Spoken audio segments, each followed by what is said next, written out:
When Ethan Walker found the minivan buried below the snow line, he thought he was only saving a mother and 5 children from a frozen road. He did not know they would walk into his failing lodge, wake every silent room, and teach a retired Navy SEAL and his loyal canine that some rescues do not end when everyone is brought inside. Snow had been falling over Lake Placid since before dawn. Not the pretty kind that made postcards out of church steeples and pine roofs, but the hard, slanting kind that erased the road 1 yard at a time. By late afternoon, Route 73 had narrowed to a pale tunnel between black spruce and rock walls, and Ethan Walker drove through it with both hands on the wheel, his old olive parka zipped to his chin, his right knee aching in the deep cold like it had a weather station hidden under the scar tissue. Atlas sat in the passenger seat beside him, a 6-year-old German shepherd with a sable coat, a black saddle, and the solemn expression of a retired officer who had strong opinions about Ethan's driving. The dog's ears moved every few seconds, tracking the scrape of wipers, the hiss of tires over packed snow, the groan of wind pushing at the truck's doors. Ethan had 2 cans of diesel additive in the bed, a bag of groceries on the floor, and a paper sack from the pharmacy tucked behind his seat. None of it felt like enough. Pine Hollow Lodge, the place his father had built and Ethan had inherited with more debt than warmth, had lost heat in the north wing twice that week. The generator coughed when it started. The roof over the mudroom had developed a slow leak that froze into a glittering line down the inside wall. The bank letter on his kitchen table used polite words for ugly facts. 30 days. Maybe less if the next inspection went badly. Ethan had read it 3 times, then folded it exactly along its creases and put it under a coffee mug as if weight could hold bad news still. Atlas gave a low sound in his chest. Ethan glanced over. "What?" The dog did not look at him. His nose lifted toward the passenger window, nostrils working, ears forward now. Ethan slowed. The truck crawled past a snow-drowned pullout where summer hikers usually parked with maps and expensive water bottles. Nothing moved there now. Only white. Only wind. "Probably a deer," Ethan said, though he did not believe it. Atlas pressed one paw against the dashboard, not hard, just enough to make his point. That old dog had made a career out of making points. He had once found a living man under collapsed concrete after 3 trained humans had marked the area clear. He had once sat in front of a closed door for 11 minutes, until Ethan, irritated and exhausted, finally opened it and found a child hiding in a storage closet after an evacuation drill went sideways. Atlas was not dramatic. He was inconveniently correct. Ethan eased the truck onto the shoulder, such as it was, and stopped with the hazards blinking red into the storm. "You get 1 look," he said. Atlas looked at him, then amber eyes steady, as if to say Ethan had never been in charge of that number. The wind hit like a physical thing when Ethan opened his door. Snow needled across his face and worked immediately into the gap between glove and sleeve. The world smelled of cold, metal pine sap and road salt. Atlas jumped down now, landed lightly despite his age, and plunged toward the tree line. Ethan followed, boots sinking past the crust. 10 yards from the shoulder, he saw the broken line where something had gone off the road. Snow had already softened the track, but not enough. The drift dipped there, a white wound running down the embankment. Ethan stood at the top and looked into a shallow ravine choked with brush. He almost said no. The word formed in him with a tiredness older than the storm. No, because Pine Hollow's pipes might freeze. No, because the county had rescue crews and radios and people whose job it was to answer calls. No, because he had spent years being the man who went toward trouble, and all it had given him was a limp, a dog with nightmares, and a house that sounded too large when he breathed in it at night. No. Then he heard it. Not a scream, not even a proper cry. A small voice, thin as thread, said something beneath the wind. Atlas barked once, sharp, commanding. Ethan was already moving. The slope was slick under the snow rock hidden below Powder, and he went down sideways with one hand out, grabbing brush when his boot skidded. Atlas had reached the bottom and was digging near a bulge in the drift. Ethan saw glass, first a dark triangle under snow, then the rear corner of a minivan, silver gray, tipped at an angle against two young birches. Its hazard lights were dead. One tire spun slowly in the wind, not moving, just turning a little each time a gust found it. Ethan's training came back, not as hero music, not as courage, but as order. Scene, weather, vehicle position, fuel, occupants, heat loss, communication. He pulled his phone. One bar appeared, vanished, returned, like it was thinking about mercy. He hit Laura Kim's number because the deputy answered faster than dispatch when storms made the whole county stupid. No signal. He swore quietly, not loudly enough for God to file a formal complaint. Atlas barked again and shoved his muzzle toward the side door. The glass there was spidered but mostly intact. Ethan cleared snow from the handle, tried it, felt the metal resist. Jammed. He moved to the rear, found the hatch bent but not crushed, and knocked 3 times. "My name is Ethan Walker. Can anyone hear me?" A pause. The wind filled it. Then a woman's voice, hoarse and fierce, came from inside. "Back away!" Ethan froze. The words were weak, but the intent behind them was not. "Ma'am, I am backing away." He lifted both hands, though he doubted she could see him clearly. "I am not here to hurt you. I live at Pine Hollow Lodge, 2 miles down the road. My dog found your van." A scraping sound came from inside. Atlas whined low and urgent. "How many people are in there?" Ethan asked. "Do not open that door." "I hear you. I am asking because if there is a fuel leak or the temperature drops any faster, waiting gets worse." Silence. Then a child's cough, another small sound muffled. The woman's voice came again. 5 children. Ethan closed his eyes for half a second, opened them. "Are they awake?" "Some." The single word told him more than a paragraph would have. He stepped close enough to peer through the cracked rear window, keeping his movements slow. Inside, he could make out shapes under coats and blankets. A boy of about 13 wedged against the rear seat, one arm around a younger child. A girl with pale braids or light brown hair, hard to tell in the dim, staring at Ethan with the calm terror of a child who had run out of room for panic. Another girl held something shiny in both hands. A little boy sat very still, eyes open, and near the middle row, bundled against the woman's chest, was the smallest child. That one did not move. Ethan's stomach tightened in the old way, the way it had before bad news became official. "How long have you been here?" he asked. The woman shifted. He saw her face then through a cleared patch of glass, pale from cold, hair stuck against her cheek, eyes blue and bright with the kind of fear that had already become anger because anger burned warmer. She gripped the metal handle of a tire jack in both hands. "Since morning." "What is your name?" "Claire." "Claire, I need you to listen to me. I am going to check the outside of the van. I will tell you what I am doing before I do it. Then I am going to help get your children out." "My son cannot get colder," she said. There it was. Not distrust now. A mother's arithmetic. "Which son?" "Noah. He is 4. Ethan looked at Atlas, who had stopped digging and now stood rigid near the rear quarter panel. His nose pointed down. Ethan crouched, brushed snow away, and smelled it faintly under the clean cold.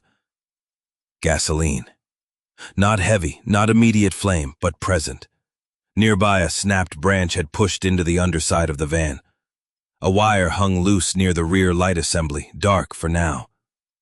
He did not dramatize it. Panic wasted heat. "Claire," he said, voice level, "we are leaving the van now." "The door is stuck." I know. He moved to his truck as quickly as the slope allowed, grabbed his go-bag, an old habit that had become one of the few parts of his past he did not resent. Inside were trauma shears, a pry bar, heat packs, emergency blankets, rope, a flashlight, and 3 protein bars that Atlas believed were community property. Ethan returned, gave Atlas a hand signal, and the dog moved to the rear, bracing against the snow with his body angled like a living shield from the wind. Ethan worked the pry bar into the side door seam. The metal complained. Inside, the 13-year-old boy spoke for the first time. "Can I push from this side?" His voice shook but did not break. Ethan respected that. "On my count, slow pressure. Do not put your fingers near the frame." "Lucas," Claire said, warning and pride in the same breath. "I can do it," the boy said. Ethan counted. On 3, the door shifted half an inch, then stuck again. Snow slid from the roof in a soft sheet. The younger girl made a small sound. Atlas pressed closer, blocking the wind. "Again," Ethan said. They tried. The door gave with a sudden crack that sounded louder than it was. Ethan caught it before it slid too hard. Cold rushed into the van. So did Atlas, halfway, nose working, checking faces. The little boy with wide eyes whispered, "Dog."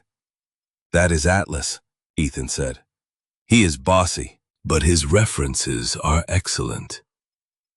The boy blinked. It was not a laugh, not yet. But it was a tiny looseness in the fear, and Ethan took it. He wrapped the smallest child first. Noah's skin was cold in the places Ethan could touch, his breathing shallow but present. Claire resisted for 1 second when Ethan reached for him, not because she wanted to, but because mothers are built to hold on until the world proves it has safer hands. Ethan did not pull. He waited. Atlas nudged Claire's wrist with his muzzle, gentle as a confession. Claire looked at the dog, then at Ethan, then let him take the boy. "I have him," Ethan said. "Lucas, you come next, then the girls, then Caleb." "I am Caleb," the wide-eyed boy said, offended by the possibility of being misfiled. "Good," Ethan said. "Then you already know when your turn is." The extraction took minutes and years. Lucas climbed out stiffly, face gray with cold, and immediately tried to help. Emma, 10, handed out a backpack and 2 coats before anyone asked. Sophie cried silently, which somehow hurt Ethan more than noise would have. Caleb announced that his left boot was missing, and Atlas found it under the front seat with the air of a professional solving a case beneath his abilities. Claire came last, stumbling when her feet hit snow. Ethan saw then that she had been holding herself together with will more than strength. She looked smaller outside the van. Not weak, never that, but human in a way the broken metal had not allowed. Ethan got Noah inside his parka, against his chest, the boy wrapped in emergency foil and fleece, then tied a rope line from the van to a birch and up toward the road. "My truck is at the top," he said. "We move together. No one lets go of the line." "I can carry him," Claire said, meaning Noah. "You can walk," Ethan said. "That is the job I need you to do right now." She looked ready to argue. Then she saw his knee flex wrong under him as he shifted Noah's weight. She also saw that he would carry the child anyway. Her mouth tightened. Fine. The climb was ugly. There was no noble way to move 6 half-frozen people and 1 stubborn dog up an embankment in a whiteout. There was only 1 boot, 1 hand, 1 breath, 1 instruction at a time. Atlas ranged along the line, pushing Caleb when he slipped, nosing Sophie back toward the rope, returning again and again to Claire as if he understood she was the center and the center must not fall. Ethan's lungs burned. Noah's weight was small. Too small. That frightened him in a clean, quiet way. At the top, he loaded them into the truck's cab and back seat with the engine running and heat blasting. Claire held Noah while Ethan wrapped another blanket around both of them. Lucas sat in the rear footwell because there was no room and said he was fine, in a tone that made clear he was not accepting review. Emma counted heads twice. Sophie pressed her hands to the vents. Caleb whispered to Atlas, "You are a very large dog." And Atlas, satisfied at last that someone was stating relevant facts, put his head on the boy's knee. Ethan tried Laura again. This time the call went through for 6 seconds. "Walker?" Laura's voice cracked through static. "Found a family off 73. 5 kids, 1 4-year-old hypothermic, possible respiratory distress. Taking them to Pine Hollow. Road bad. Need medical as soon as possible." Static swallowed her reply. Then 2 words came through. "Stay put." Ethan looked at the road ahead, already filling behind his tire tracks. Stay put. He almost laughed. Pine Hollow had spent 3 years staying put while everything around it moved toward foreclosure. He put the truck in gear. The drive back took 22 minutes and all of his concentration. No one spoke much. The heater worked hard. The wipers slapped. Once, Sophie asked if Noah was going to die, and the whole cab went silent around the question. Claire opened her mouth, but no answer came. Ethan kept his eyes on the road. "Not in my truck," he said. It was not a promise he had the right to make. He made it anyway, because sometimes a child needs a sentence to stand under until the truth catches up. Pine Hollow Lodge appeared through the storm as a long, dark shape, with yellow light in 3 windows and snow piled against the porch rail. It had been built in the 1970s by Ethan's father, with ambition pine beams and a belief that travelers liked honest wood more than polished stone. Now it looked tired. The sign out front hung slightly crooked. The parking lot had not been fully plowed. The north wing gutter sagged under ice. But smoke came from the chimney, and there was a fire inside, and for that night those facts mattered more than debt pride or appearances. Ethan carried Noah in. Claire followed with the others, and the lodge swallowed them in a rush of cold air, wet boots, shaking hands, and Atlas's nails clicking across the floor like a metronome, calling the place awake. The lobby smelled of cedar, coffee, old varnish, and the faint iron scent of a wood stove that had been running too hot. Ethan laid Noah on the couch nearest the fire, not too close, and began warming him, slowly, carefully, speaking in low instructions. Claire obeyed because the instructions made sense.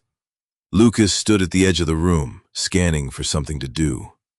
Emma found towels before Ethan told her where they were, because she had eyes made for inventory. Sophie noticed the draft under the lobby door and shoved a rolled rug against it. Caleb removed 1 boot, remembered the rescued boot, and looked betrayed by the effort required for the second. Atlas stationed himself between the couch and the door, damp fur steaming faintly in the heat. Ethan looked around at the 6 strangers in his failing lodge and felt the old building change weight around him. Not fixed, not saved, just occupied. There is a difference between an empty room and a room with people in it. An empty room collects silence. A room with people in it starts making demands. More towels, more heat, more cups, more courage than a man planned to spend that day. Claire looked at him over Noah's small bundled form. Her lips were cracked. Her eyes had not softened, not entirely, but something in them had shifted from defense to terrible hope. "Why did you stop?" she asked. Ethan thought of the bank letter, the frozen pipes, the many years of teaching himself not to need anyone because needing had once cost too much.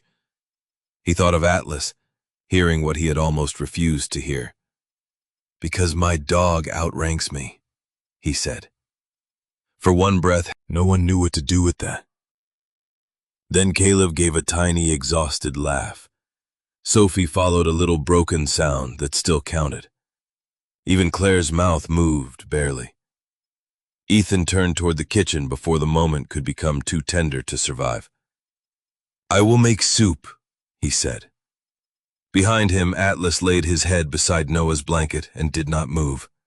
Outside, snow kept burying the road, covering the tracks that had brought them there.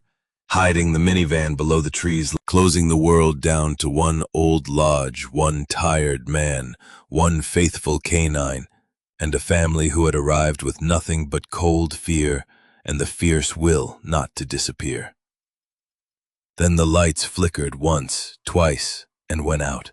The dark inside Pine Hollow Lodge did not arrive all at once. It came in layers first, as a dimming of the lamps above the front desk, then as a shudder through the old refrigerator in the kitchen, then as a silence so complete that everyone heard the wind with new attention. The fire kept going in the lobby stove, orange and stubborn behind its glass door, but the rest of the lodge seemed to draw back into itself. For a second, the only sounds were Caleb's breath catching, Sophie whispering Emma's name, and Atlas standing up so quickly his tags clicked against his collar. Ethan did not curse. He wanted to. The words lined up at the back of his teeth like men waiting for a bad order. He swallowed them.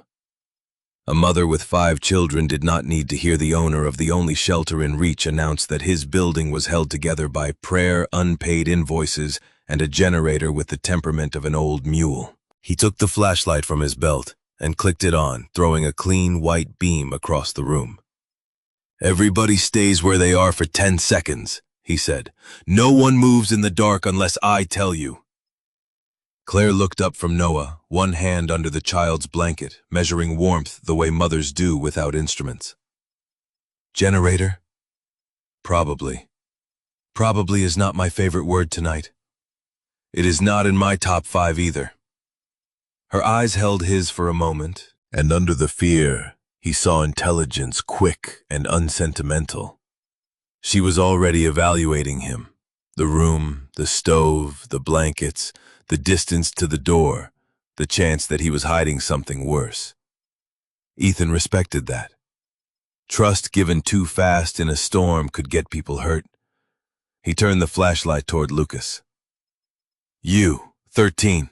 Yes. Name again?" "Lucas. Lucas, you are going to stand by the fire and keep your eyes on that stove thermometer. If the needle climbs past the red mark, you tell your mother. You do not open the stove. You do not add wood unless I say so." Lucas nodded once. Not a child's nod, a worker's nod. Ethan pointed to Emma. "You know where the towels are? Hall closet, second door. I saw them when we came in." Of course she had. "Good. Bring dry towels and any blankets on the lower shelves. If a shelf is higher than your shoulder, leave it." Emma moved before he finished the last sentence. Sophie started to follow her, but Claire said, "Sophie?" The girl stopped. Claire's voice softened by 1 degree. "Help Caleb with his socks." Caleb looked deeply insulted. "I can do socks." "Then prove it." "Slowly," Claire said. Ethan almost smiled, not because anything was funny, but because a living family had its own weather. Even in fear, it made patterns. He looked at Atlas. "Guard." The German Shepherd moved to the lobby entrance and stood facing the dark hallway, as if the power outage had committed a crime. Ethan went to the kitchen, grabbed the second flashlight, a lighter, and the old battery lantern from the pantry. When he returned, Claire had shifted Noah's position and was rubbing the boy's feet through a towel with firm, careful pressure. Noah's eyes were half open now, unfocused. His lips had more color than before, but not enough. Ethan crouched beside the couch. "Noah, can you hear me?" The boy made a small sound. Claire leaned close. "Baby, this is Mr. Walker. He is the man with the big dog." Noah's lashes fluttered. "Atlas," he breathed. It was barely a word. It changed the room anyway. Claire's face did something she did not permit to become tears. Ethan looked away to give her privacy inside a public moment. "That is right," he said. "Atlas. He takes payment in praise and occasionally ham, though his doctor has opinions." Noah's mouth moved. Maybe a smile. Maybe the memory of one. Ethan checked the boy's breathing again, listened without making a performance of it, and kept his face calm. He needs steady warmth and medical eyes as soon as Laura can get here. I'm going to start the generator. Claire looked toward the windows where snow pressed against the glass and the late day had become an early night. You are going outside?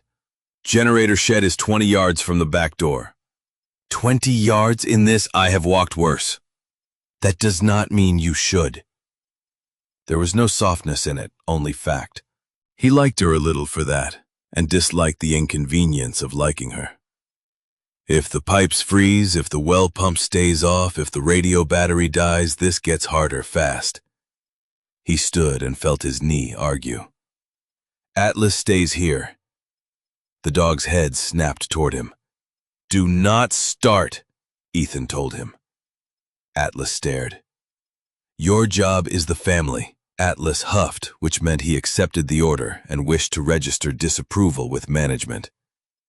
Ethan put on his gloves, took the toolbox from behind the desk, and went through the kitchen to the mudroom. The temperature dropped with each step.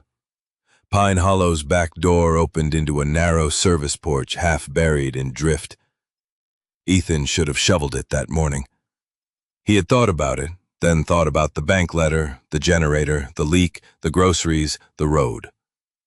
A life going wrong is often just a list of small maintenance tasks that grew teeth while you were looking elsewhere. He shoved the door open against snow and stepped into the storm. The cold took his breath in one clean bite. Visibility was poor, but he knew the path by memory. 3 steps down, turn left, past the wood rack 12 paces to the shed, duck under the sagging branch, do not trip over the old fuel line cover. He kept one hand on the rope line he had strung years earlier, after a guest got turned around in a whiteout and walked into the trash bins with great confidence. At the shed, he yanked the door open. The generator sat in its corner like a sulking animal. Ethan checked fuel oil intake breaker. Snow had blown through a gap in the vent and crusted around the housing. Not enough to ruin it, enough to make it complain. He worked with the flashlight clamped between shoulder and jaw fingers stiff inside gloves, breath fogging the beam. Twice the starter coughed and failed. On the 3rd try it caught, ran rough, and then steadied into a low mechanical growl that sounded to Ethan like a hymn written by a plumber. He waited 30 seconds listening. The rhythm held. Good. One good thing. He reset the breaker and saw yellow light bloom in the lodge windows. The sight hit him harder than expected. Pine Hollow had looked so dead these last months that light in several rooms felt almost rude. Alive, the building seemed to say. Do not act surprised. He latched the shed and turned back. Halfway to the door, his knee slipped. Not fully. Enough. Pain flashed up his leg, white and mean, and for one breath he was not behind the lodge but somewhere else. Years ago, another storm of noise and dust, a voice in his radio breaking apart, Atlas younger than, frantic beside him, and Ethan unable to reach a man who had trusted him. The memory did not show him everything. It never needed to. It only opened the door and let the old air in. Then the back door banged open, and Atlas barked from the mudroom, one sharp crack that cut through past and present both. Ethan sucked in cold air. Snow, pine, diesel. Not dust. Not that day, this day. He forced his boot under him and walked. Atlas met him at the threshold, eyes bright with irritation and worry. I told you to stay! The dog pressed his head against Ethan's thigh hard enough to steady him and scold him at the same time. Fine, good initiative. Ethan came back into the lobby to find the lamps on, Emma building a neat stack of blankets by thickness. Sophie taping towels over the worst window draft with blue painter's tape she had found somewhere. Lucas, still by the stove, watching the thermometer as if it were a bomb. And Claire, spooning warm broth into Noah's mouth, one tiny sip at a time. The broth came from a pot Ethan did not remember starting. He looked toward the kitchen. Caleb, wearing mismatched socks and a look of high importance, held up a can. "I found soup!" "He did not use the stove," Claire said. "I used the stove." He supervised the label. "It had chicken," Caleb said. "Chicken helps." "Often," Ethan said. He took off his gloves and flexed his fingers. The lodge was not safe exactly, but it was safer. He called Laura again from the front desk landline. It rang twice, then clicked. "Walker." Her voice came through with static, but stronger than before. "I have power back. Child is responsive, still needs medical evaluation. Family of 6. Vehicle off-road near the old pullout east of Cascade Turn. Possible fuel leak, but no active fire when we left. Ambulance cannot reach you yet," Laura said. He could hear other voices behind her radios, the busy tone of a town under pressure. "Tree down past the chapel, plow stuck behind it. I can maybe get to you by snowmobile in 2 hours if the ridge wind drops." He may not have 2 hours before needing oxygen. Claire heard that. Her spoon stopped. Ethan kept his gaze on the desk blotter. "I understand," Laura said. "I have a portable kit. I am trying. Try hard. I always enjoy your warmth, Walker. Bring actual warmth if you have it." A brief pause. "How many kids?" 5. "Lord." Not a curse, a prayer that forgot to dress up. "Keep them warm. Slow warming for the little one. You know the drill." "I know it." "Ethan?" Her voice changed. "You alone up there?" He looked at the lobby, Lucas at the stove, Emma with lists forming in her eyes, Sophie smoothing tape with both hands, Caleb feeding one socked foot into a boot, Claire bending over Noah like a roof built from bone and will. Atlas watching everyone. "No," he said. It was the first surprising answer of the night. Laura heard it too. "Good," she said quietly. The line clicked dead. Ethan hung up. Claire was watching him. 2 hours, maybe less, maybe. "There it is again," he said. She gave him a look that would have made a weaker man step backward. "My son is breathing like paper, and you are making jokes?" A small one, badly timed. "Why?" Ethan leaned one hand on the desk. His knee pulsed. The memory still hovered at the edge of the light, unwelcome but not in command. "Because if the room gets only fear in it, fear starts making decisions." Claire looked at Noah, then at her other children. She resumed feeding broth, one careful spoon. "Then make better jokes." Lucas made a sound from the stove. Ethan could not tell if it was a cough or a laugh until the boy looked down fast, hiding his mouth. Caleb said, "Atlas should have soup." "Atlas should not have soup," Ethan said. "Atlas has a sensitive stomach and no financial discipline." "Dogs have money?" Caleb asked. "No, which is why he is bad with it." Sophie giggled once, then looked guilty. Claire did not smile, but something in her shoulders lowered. The storm pressed harder at the windows as evening deepened. Ethan moved through the lodge with purpose, closing off the north wing to conserve heat, checking pipes, filling pots with water in case the pump failed, laying extra rugs across the lobby floor so wet socks did not meet old boards. The children began to reveal themselves in tasks. Lucas could follow mechanical instructions if Ethan gave them plainly and did not talk down to him. Emma wanted to know where everything belonged and became visibly calmer each time an object gained a category. Sophie noticed comfort before anyone else, tucking a towel behind Claire's back, moving a lamp so Noah would not wake to glare, arranging chairs so the younger boys could sit close to the fire without being underfoot. Caleb asked 27 questions and remembered the answers to 22 of them, which Ethan considered a strong ratio. Noah drifted in and out sometimes, murmuring, once waking enough to ask if the car was still cold. Claire said, "We are not in the car now," he asked. "Did the dog come too?" "Yes," Ethan said from across the room. "The dog filed a formal complaint and relocated with us." Noah seemed satisfied by that and slept.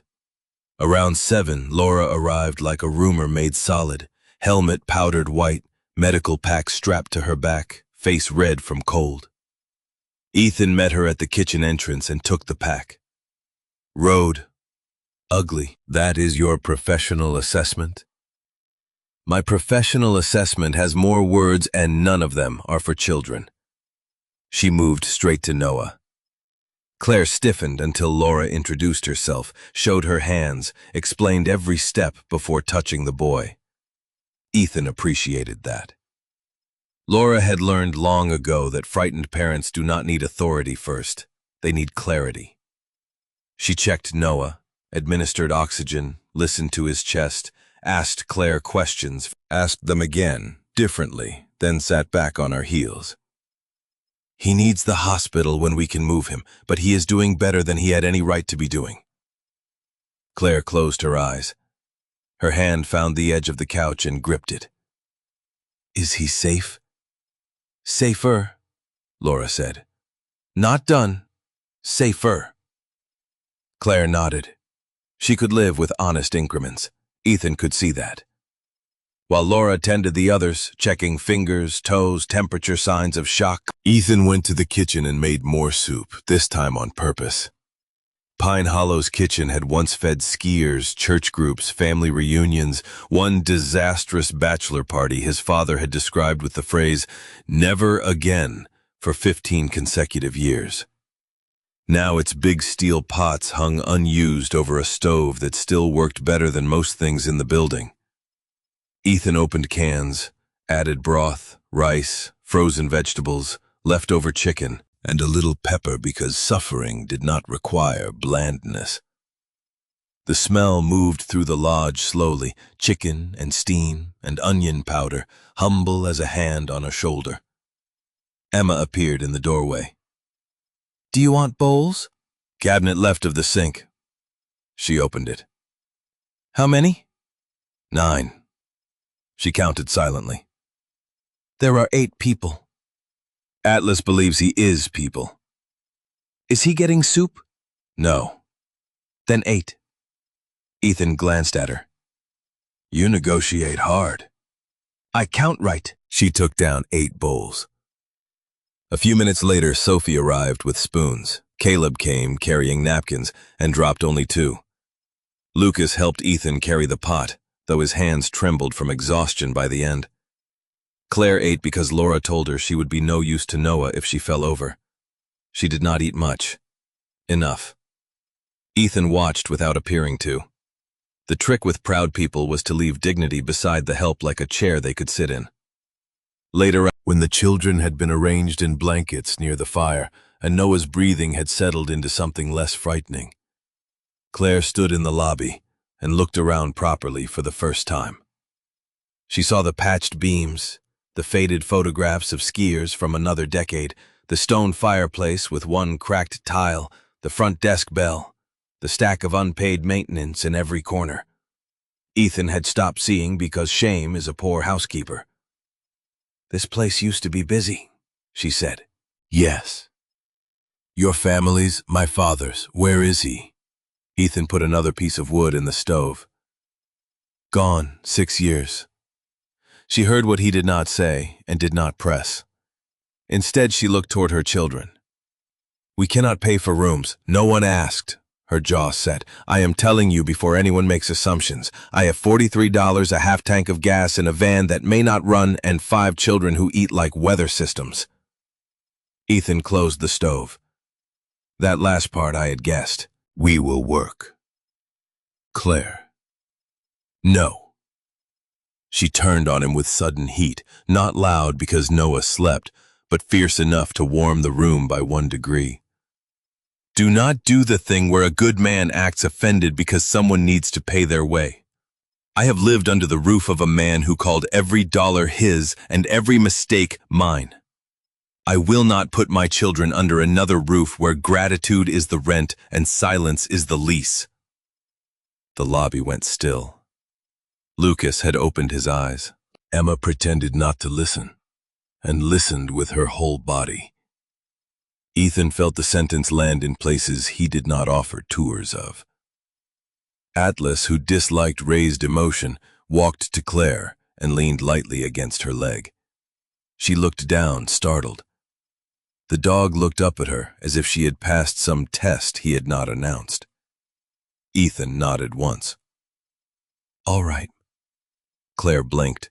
She had expected resistance. "All right, you can work. Not tonight. Tonight you sleep sitting up beside your son and let Deputy Kim do her job. Tomorrow we make a list." Her eyes searched his face. "A real list, a real one. With real work, Pine Hollow has more real work than money. You arrived at the right doomed establishment." This time her mouth did move, not much, but a smile, however tired, changes the geometry of a face. "That was better," she said. "The joke, barely." Laura from beside Noah said, "Do not encourage him." Ethan looked at the room and felt against his better judgment a small shift inside the old building. The darkness had come. The generator had answered, the storm had not left, and nothing was solved. Not Noah's condition, not Claire's trouble, not Pine Hollow's debt, not the way Ethan's hands still shook when he turned away from the fire and remembered a voice on a radio from years ago. But in the lobby that night, bowls emptied, children slept. A German shepherd watched the door as if guarding the edge of the world. A mother who had been ready to fight with a tire jack rested one hand on her son's blanket and the other on a borrowed mug of soup.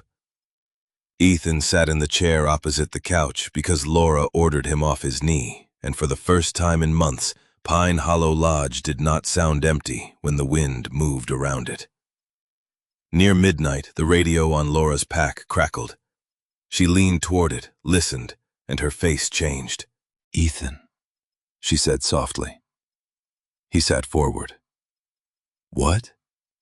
Laura looked toward the windows where snow kept climbing the glass. "The main road just closed behind me.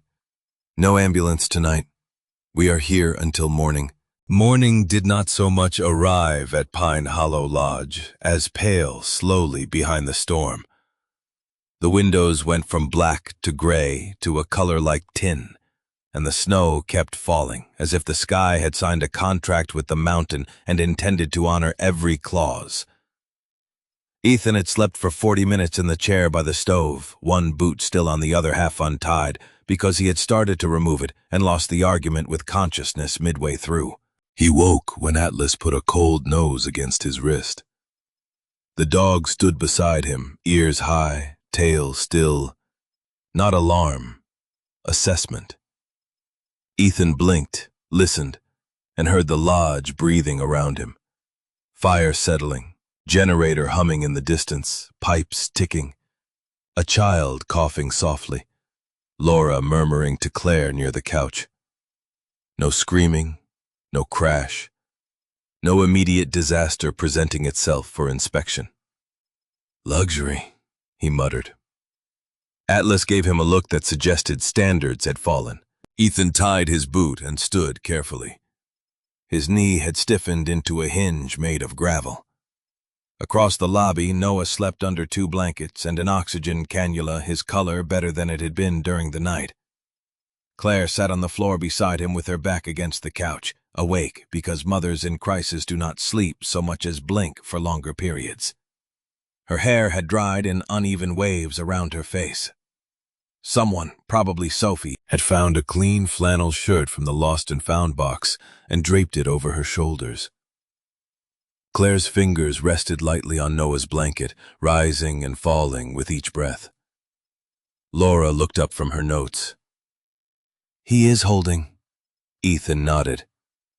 "Road County says not before noon at best, maybe later. There are 3 closures between here and town, plus a jackknife delivery truck near the chapel, driver shaken, not badly hurt, already sheltered." Laura rubbed her forehead. She had the expression of a woman doing triage on an entire town with one radio and poor coffee. Your place is officially the least bad option up here. Put that on the brochure. Pine Hollow Lodge, least bad since 1978. Claire made the smallest sound. Ethan looked over, surprised. She did not smile fully, but she did not look as if she regretted the sound. That counted. The children woke one at a time, each returning to the world in their own manner. Caleb opened his eyes and immediately asked whether dogs could dream about soup. Emma sat up, looked around, and asked where the bathroom was, whether the water was working, and if anyone had made a list of what food remained. Sophie woke quietly, touched Noah's blanket, then began folding the blanket she had used with a neatness that seemed more like a prayer than a chore. Lucas came awake all at once, eyes scanning the room before his body caught up. He looked at Noah first, then Claire, then Ethan. Did the generator hold? Ethan respected the order of the questions. So far. Can I check it? Claire said. Lucas? The boy looked at her. I did not say fix it, I said check it. Ethan hid his smile by reaching for the coffee pot. After breakfast, you can come with me. You do exactly what I say and touch nothing until I tell you. Lucas sat taller, almost despite himself. Yes, sir. Ethan is fine. Yes, sir. We will ruin you slowly. Breakfast was oatmeal, toast from bread that had gone slightly stale but had not surrendered, and apples cut into thin slices so it looked like more than it was. Emma noticed that immediately and gave Ethan a quick look of approval, which he found unreasonably satisfying. Noah woke for 3 spoonfuls and half a cup of warm water, then slept again. Laura listened to his chest and said the same word she had used before. Better. Claire closed her eyes for 1 second. Ethan saw her lips move around a silent thank you. Maybe to God. Maybe to the room. Maybe to no one in particular. Gratitude, like grief, does not always need an address. After breakfast, Claire stood and said, Where do we begin? Ethan looked at her. Begin what? The list. You remember that? I remember everything that keeps my children from being charity. There it was again, the edge in her voice. Not anger at him exactly, anger at the shape of the life behind her. Ethan picked up a pad from the front desk and a pencil worn short by years of guest notes that had become maintenance notes that had become debt arithmetic. Fine. We make a list. He wrote heat at the top, then food, dry clothing, medical, vehicle, road, rooms. Claire watched his hand. Money? He hesitated. She saw it. Put it down. Not today. Especially today. Ethan looked at her, then wrote, money. Emma, who had drifted closer, said, You should make columns. Ethan glanced at her. Should I? Yes. Need have missing who can do it. She said this the way another child might explain that snow was white. Claire looked tired and proud in the same breath. Emma likes order. Order likes Emma back, Ethan said and drew columns. That became the morning, not because the storm had grown kind, not because trouble paused respectfully while people organized themselves, but because lists turn a flood into buckets. Under heat, Ethan wrote, firewood, generator, fuel, closed rooms, draft blocks, pipe check. Lucas took generator check under supervision. Caleb volunteered for firewood and was assigned kindling transport instead, which he accepted with the wounded dignity of a promoted soldier given paperwork. Sophie and Emma handled draft blocks, with Sophie insisting that the old quilts would work better than towels because they tucked deeper into the window frames and looked less sad, a category Ethan had not previously used in building maintenance. Under food, Claire asked what was in the pantry. Ethan opened the kitchen shelves and felt embarrassment rise as if the cans had betrayed him personally.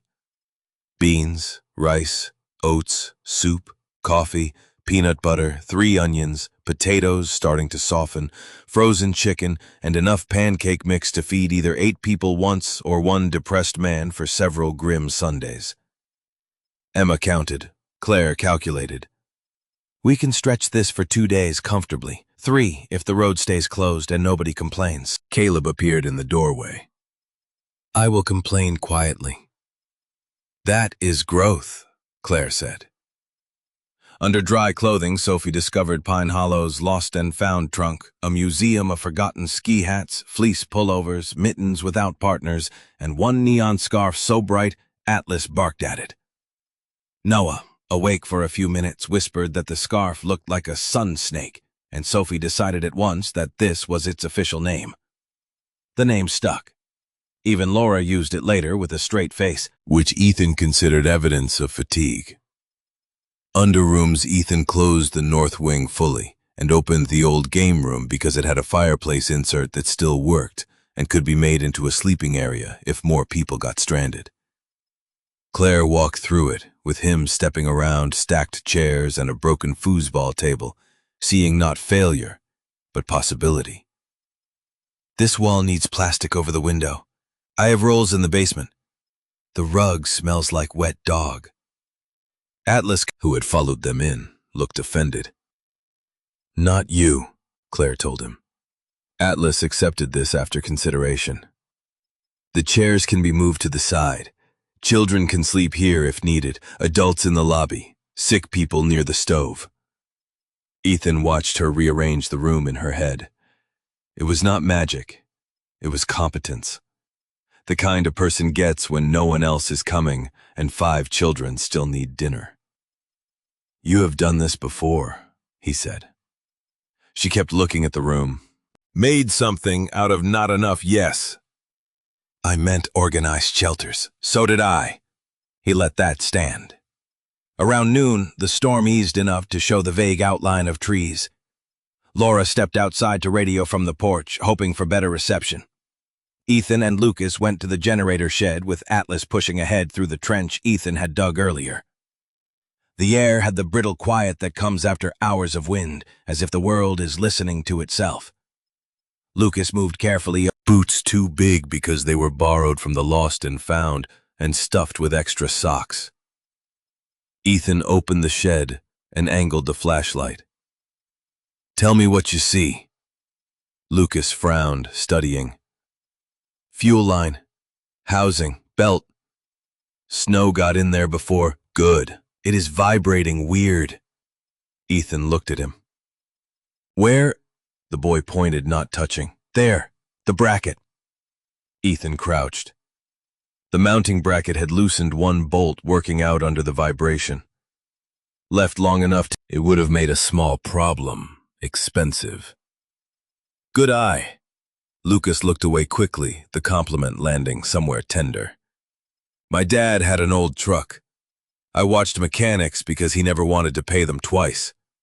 You fixed things? When he let me, mostly he said I was in the way. Ethan handed him a wrench. Today you are in the way productively. Hold this steady. Lucas did, jaw set. Ethan tightened the bolt. They checked oil, cleared the vent, added additive, and listened until the generator ran smooth. It was small work. Necessary work. Lucas stood in the shed afterward, as if reluctant to leave. Mr. Walker. Ethan. Ethan. The boy tried the name as if it were a tool he had not been issued before. Do you think the van is ruined? Maybe, maybe not. Mom needs it. I know. She will say she does not. I know that too. Lucas looked at the generator. He left us. Ethan did not ask who. Some facts enter a room already named. Your father. Lucas nodded. He said he was going to get help. Before that, he said Vermont would be better. Before that, he said the job in Burlington was certain. Before that, he said a lot of things. The boy's voice was steady in a way that cost him. He is good at the talking part. Ethan rested the wrench on the generator casing. Some people are. Are you? No. Lucas looked at him then, and to Ethan's surprise, the boy almost smiled. I noticed. It should not have warmed him. It did. Come on, Ethan said. Your mother will think I taught you classified generator secrets. Did you? I taught you a bolt was loose. Men have built careers on less. Back inside, Pine Hollow had become louder, not chaotic, lived in. Emma had made the list into 4 pages with headings. Sophie had turned the neon scarf into a marker for the warmest chair, which Caleb claimed on behalf of Noah, and then tried to sit in himself until Claire raised one eyebrow. Laura had gotten word that a plow might reach them by late afternoon, if no new trees came down, a phrase that did not comfort anyone. Ethan called a mechanic in town about the minivan and got voicemail. He called again, got the man's wife, and learned 3 other vehicles were ahead in the storm queue. Of course, Ethan said. Tell Ray I have a mother with 5 kids and a van off 73. The wife paused. Claire Bennett. Ethan looked toward the lobby. You know her? No, but Laura mentioned the rescue on the radio net. People are listening. People were always listening in small towns, Ethan knew. Usually when he preferred, they would not. Tell Ray when he can. I will. By mid-afternoon, Noah's fever rose, not dangerously fast, but enough to pull Claire's face tight again. Laura adjusted what she could and watched him closely. He still needs the hospital when the road opens. Claire nodded. She had stopped asking if he would be fine. She had learned the shape of Laura's honesty and trusted it more than comfort. Ethan went to the kitchen because doing something with his hands was better than standing helpless beside a child's breath. He found Claire there 10 minutes later, rinsing bowls. You do not have to do that. I know. She kept rinsing. That is why it counts. You should sit with Noah. If I sit every second, I will start listening for things I cannot control. She put a bowl in the rack. Work keeps the fear in one corner. Ethan leaned against the counter. That is true. She looked at him. You know that too well. He said nothing. The kitchen window rattled in the wind. Outside, snow had built along the sill in a soft white shelf. Claire turned off the water. Lucas said you let him help with the generator. He helped. Thank you. He has a good eye. Something in her expression shifted, careful and bright. He needed someone to see that. I did not do it as charity. Good. She dried her hands on a towel. Then I can accept it. They stood in the kitchen with the hum of the generator under the floor and the smell of soup still clinging to the air. Ethan thought of all the years this room had held only his own movements. One mug in the sink, one plate, one chair, used at the little side table because the dining room felt foolish for a man alone. Now there were bowls everywhere, wet mittens over the radiator, a child's drawing on the counter, a crooked picture of a large dog wearing what appeared to be a crown. Pine Hollow had been invaded by need. It was embarrassing how much better it looked. At 4, a plow finally broke through to the entrance road, followed by an ambulance that moved with cautious determination. Noah was bundled for transport, and Claire prepared to ride with him until Noah, barely awake, asked if Atlas could come. Hospitals are not ready for his opinions, Ethan said gently. Noah's eyes filled not with full crying, just the exhausted beginning of it. Atlas stepped forward and placed something on the blanket. A small rubber ball, red once, now chewed at the edges. His favorite. Ethan stared. Atlas did not share that ball, not with guests, not with Laura, not even with Ethan, unless retrieval was contractually implied. Noah's hand closed weakly around it. Keep it safe, Ethan said. He will want it back, with interest. Noah slept before they reached the door. Claire turned to Ethan with one hand on the stretcher. I will come back for the others. They can stay. I said I will come back, and I said they can stay until you do. She searched his face, looking for the hook in the offer. There was none. Only a tired man, an old lodge, and a dog pretending not to watch her. We will work, she said. I know. Real work. The list has columns. That did make her smile, small and unwilling. Do not let Caleb negotiate bedtime. I am a former Navy SEAL. He is 6. Ethan considered. Fair warning. She squeezed Emma's shoulder, kissed Sophie, and Caleb held Lucas's gaze for a long second in a conversation without words, then followed Noah and Laura into the white afternoon. The ambulance pulled away slowly, red lights muted by snow. The lodge door closed. For the first time since the rescue, Claire was gone, and her absence left a shape. Caleb stood very still. Sophie wiped her face on her sleeve. Emma picked up the list because paper could be held when feelings could not. Lucas looked at Ethan as if daring him to say something soft. Ethan did not. He understood boys who had been made allergic to pity. He looked at Atlas instead. Looks like we have orders. Atlas wagged once. Lucas generator log every hour, Emma food inventory, Sophie draft patrol. Caleb, you and I are going to discuss the international rules of kindling. Caleb sniffed. Can Atlas come? Atlas chairs the committee. The boy nodded, accepting the seriousness of governance. The work began again, and with it the waiting. Pine Hollow settled into evening with 4 Bennett children inside one Bennett child on the road to the hospital, and a mother traveling beside him with fear in her coat pockets. Ethan moved through the rooms, checking heat and locks, but every time he passed the front windows, he looked toward the driveway. Snow fell softer now, almost pretty, which felt dishonest after what it had done. Atlas lay near the door with his chin on his paws and his ears awake. Hours later, after the children had eaten and Caleb had lost a brave battle with sleep, the phone rang. Ethan answered before the second ring. Claire's voice came through, thin and tired. He is admitted. Pneumonia, but they caught it early enough. The doctor says he is stable.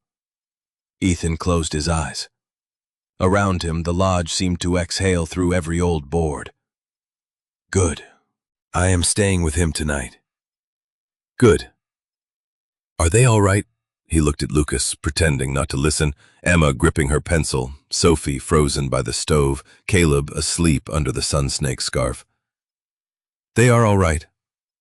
Claire was quiet, then softer. Thank you. Ethan looked at Atlas, who had lifted his head at the sound of her voice. Your son has my dog's ball, he said. That means we are contractually obligated to see this through. A pause. This time her laugh was real, brief but real. Then tell Atlas Noah will guard it. I will. The call ended.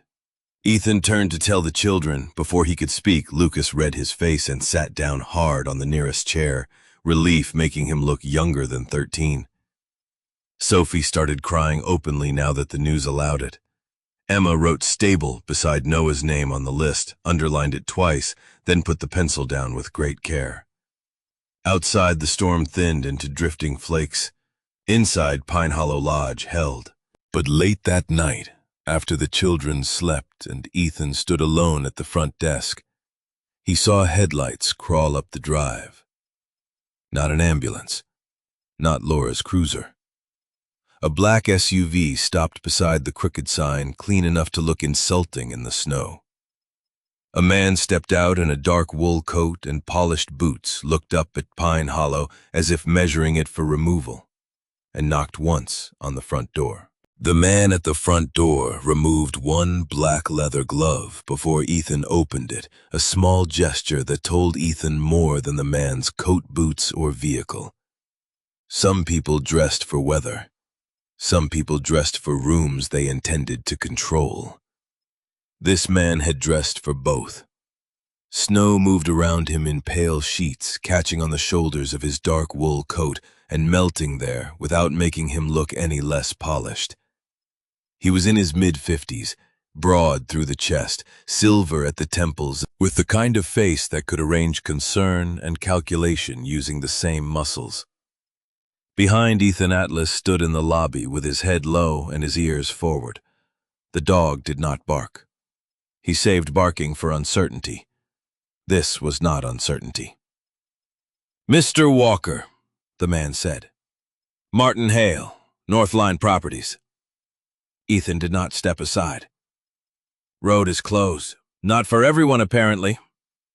Hale glanced toward the lobby past Ethan's shoulder, where the remains of the day were visible in fragments, children's boots drying near the stove, blankets folded over chairbacks, Emma asleep, curled around her notebook, Lucas half awake in the armchair with his jaw set even in sleep, Sophie and Caleb under two quilts near the hearth. Hale's eyes lingered on them and on Atlas, then returned to Ethan. "I heard you had an incident. A family went off the road. Deputy Kim knows. I am sure she does." Hale's voice had the smoothness of a frozen lake before anyone tests it. "May I come in? It is cold enough out here to make even business brief." Ethan considered saying no. Then he thought of the children sleeping behind him, of Claire in the hospital with Noah, of the black SUV in the driveway, and the likelihood that Hale would stand in the storm all night if it served his purpose. Ethan opened the door wider. 5 minutes. Hale entered, stamped snow from his boots with more care than most guests had ever shown, and looked around Pine Hollow Lodge as if the old beams had already been listed by square footage. Atlas stayed between him and the room, not threatening, simply factual. Hale noticed. "Beautiful dog." "He knows. Military. Retired. Both of you, then." Ethan said nothing. Hale smiled slightly, as if silence were a language he could translate in his favor. "I will be direct. I have made offers on this property twice through the bank, and once through your attorney, though I understand you did not keep that attorney long. He was expensive and bad at returning calls." "Common condition." Hale looked toward the fire. "Pine Hollow sits on the most useful access point between the lower road and the North Trail system. Northline is prepared to pay cash, close quickly, assume specific liabilities, and preserve certain historical elements of the building if feasible. If feasible. I prefer honest language." "Then here is some. I am not selling." Hale did not react quickly. Men like him had trained their faces not to give away disappointment unless disappointment served a purpose. "You may want to reconsider after tonight. Storm damage, road liabilities, stranded civilians, an injured child removed from your premises. That sort of thing can complicate inspections." Ethan felt something cold that had nothing to do with the weather. "Careful." Hale lifted a hand palm outward as if calming a nervous horse. "I am not accusing you of anything. From what I hear, you helped them. Admirable, truly. But admirable does not make a building compliant, and it does not pay tax arrears." Atlas took one step forward. Ethan put 2 fingers down at his side. "Stay." The dog stayed, though he disagreed with the policy. Hale saw the signal. Impressive control. "He is better with boundaries than most people." Hale's mouth twitched, almost amusement. "Mr. Walker, there are 6 strangers in your lodge during a declared weather emergency. You have an aging generator, an access road the county has complained about for 3 seasons, and a debt file that grows less patient every month. I know your numbers. I know the bank's mood.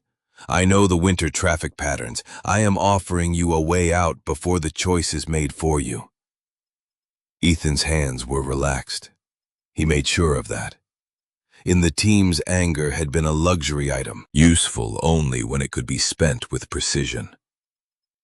"You came up here in a storm to tell me my life is math? Everything is math eventually. Then your numbers are missing a few columns." Hale glanced toward the children again. "Those columns eat." The sentence was not loud. It did not need to be. Lucas opened his eyes. Ethan saw it happen in the reflection of the dark window. The boy did not move, but he heard. Ethan stepped closer to Hale, lowering his voice. You do not talk about them like that in this room. Hale held his gaze. For the first time, the polished expression thinned enough to show the man underneath, and the man underneath was not surprised by resistance. He had expected it, maybe hoped for it. Compassion makes poor collateral, he said. Noted. My offer stands to the end of the week. After that, Northline proceeds with other options. Proceed in good health. Hale put his glove back on. At the door he paused and looked once more at Atlas, then at the children, then at the old photographs on the wall. Skiers grinning in outdated jackets. Ethan's father beside a group of snowmobilers, a church youth group in front of the fireplace with mugs raised. Something unreadable moved across Hale's face. It passed quickly. You built a fire at the wrong time, he said. Ethan opened the door. Story of my life. Hale stepped into the snow and left. The black SUV reversed carefully, turned and disappeared down the drive, taillights swallowed by white. Ethan closed the door and stood with his hand on the latch longer than necessary. Atlas pressed against his leg. Lucas's voice came from the chair. He wants the lodge. Yes. He knew about the bank. Yes. He called us columns. Ethan turned. Lucas was sitting upright now, blanket around his shoulders, face pale with anger controlled by exhaustion. Emma had woken too. Sophie watched from under the quilt. Caleb slept through all of it, a talent Ethan briefly envied. He was wrong, Ethan said. Lucas looked at him, waiting. Ethan walked to the front desk, took the pad with Emma's columns and set it on the coffee table. He said everything is math. That part is not entirely wrong. But he counted mouths and missed hands. He counted beds and missed work. He counted risk and missed reason. People like that make mistakes because they think numbers are only things you subtract. Emma sat up slowly. They can add too. Ethan nodded. Exactly. She reached for her pencil and wrote Hale under problems, then paused and added, Offer bank access road. Her hand was careful, steadying itself through letters. Sophie crawled from under the quilt and looked toward the door. He made the room colder. Some people do, Ethan said. Can we make it warmer again? That was Sophie.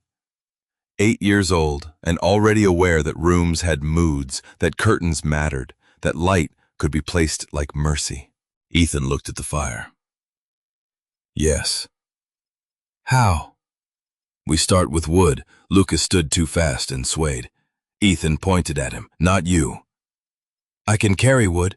You can sit down before your mother calls from the hospital and asks why I let you act like a hero with borrowed socks. The boy sat, annoyed but too tired to rebel properly. Sophie fed one small split log into the stove under Ethan's supervision. Emma updated the list. Atlas lay back down by the door, though his eyes remained open. The lodge warmed by degrees. Not enough to defeat Hale's words, enough to answer them. Claire called at dawn. Her voice sounded like she had slept in a chair designed by someone with a grudge against the human spine. Noah was stable, on medicine still weak but improving. The doctor says a few days, she said. In the background, Ethan heard hospital sounds, soft shoes, a monitor, someone laughing quietly at a desk. Life continuing in rooms where worry waited. He told her about Hale, keeping his voice plain. He did not repeat the worst phrase until she asked exactly what was said, and then he did, because hiding sharp things from Claire would only make her reach for them blind. She was silent for several seconds. Columns, she said. Yes. He sounds like Daniel with better shoes. Ethan did not ask. She exhaled. What does Northline want beyond the lodge, access, trail system, road control? Maybe the lakefront parcels if he can bundle them. Then Pine Hollow is not failing in his eyes. Ethan looked at the lobby where Emma had fallen asleep again, with the pencil still in hand. What do you mean if it were worthless he would not drive through a storm to scare you into selling? He needs you to believe it is worth less than he knows it is. Ethan leaned against the desk. The sentence settled into place. Claire continued, stronger now. You said we would make a real list. Add what the lodge can do that Northline cannot. Claire, you are at the hospital with your son. And I am sitting here doing nothing useful while he sleeps. Give me something useful. He almost said rest. He did not. Some people rest by being given a corner of the world to hold. Fine. How many rooms can be heated if you close the north wing? 6 guest rooms, lobby, game room, kitchen, dining room. How many stranded people did this place handle last night? 8, plus Laura. Could it handle more? Ethan looked around. The answer embarrassed him because it was obvious, and had been obvious for years. Yes. Does the town have another shelter this far up the road? No. Does Northline? Not yet. Then there is your column. She coughed, tired. Emergency lodging, storm meals, gear drying, rescue staging, sewing repairs, maybe winter safety classes if Deputy Kim can partner. You have a former SEAL, a canine, a lodge with a kitchen, and a mountain that keeps trying to trap people. That is not nothing. Ethan stared at the old guest register behind the desk. His father had once written names there in blue ink. Families who came every February. Men who tipped badly but fixed a loose banister without being asked. Church ladies who brought their own tea and left thank-you notes with Bible verses. Pine Hollow had not always been a failing asset. It had been a place people came in from the cold. You are very bossy for a woman in a hospital chair. I have 5 children. Bossy is how socks happen. That one got him. A short laugh escaped before he could stop it. Atlas lifted his head, suspicious of joy arriving unscheduled. Claire heard the laugh and went quiet in a different way. Ethan. Yes? Do not let him make you ashamed of helping us. The words hit with more force than Hale's threat. Ethan looked toward the window. Snow was softening in the first daylight. Beyond it, the driveway held the faint track of Hale's SUV and the deeper churn left by the ambulance.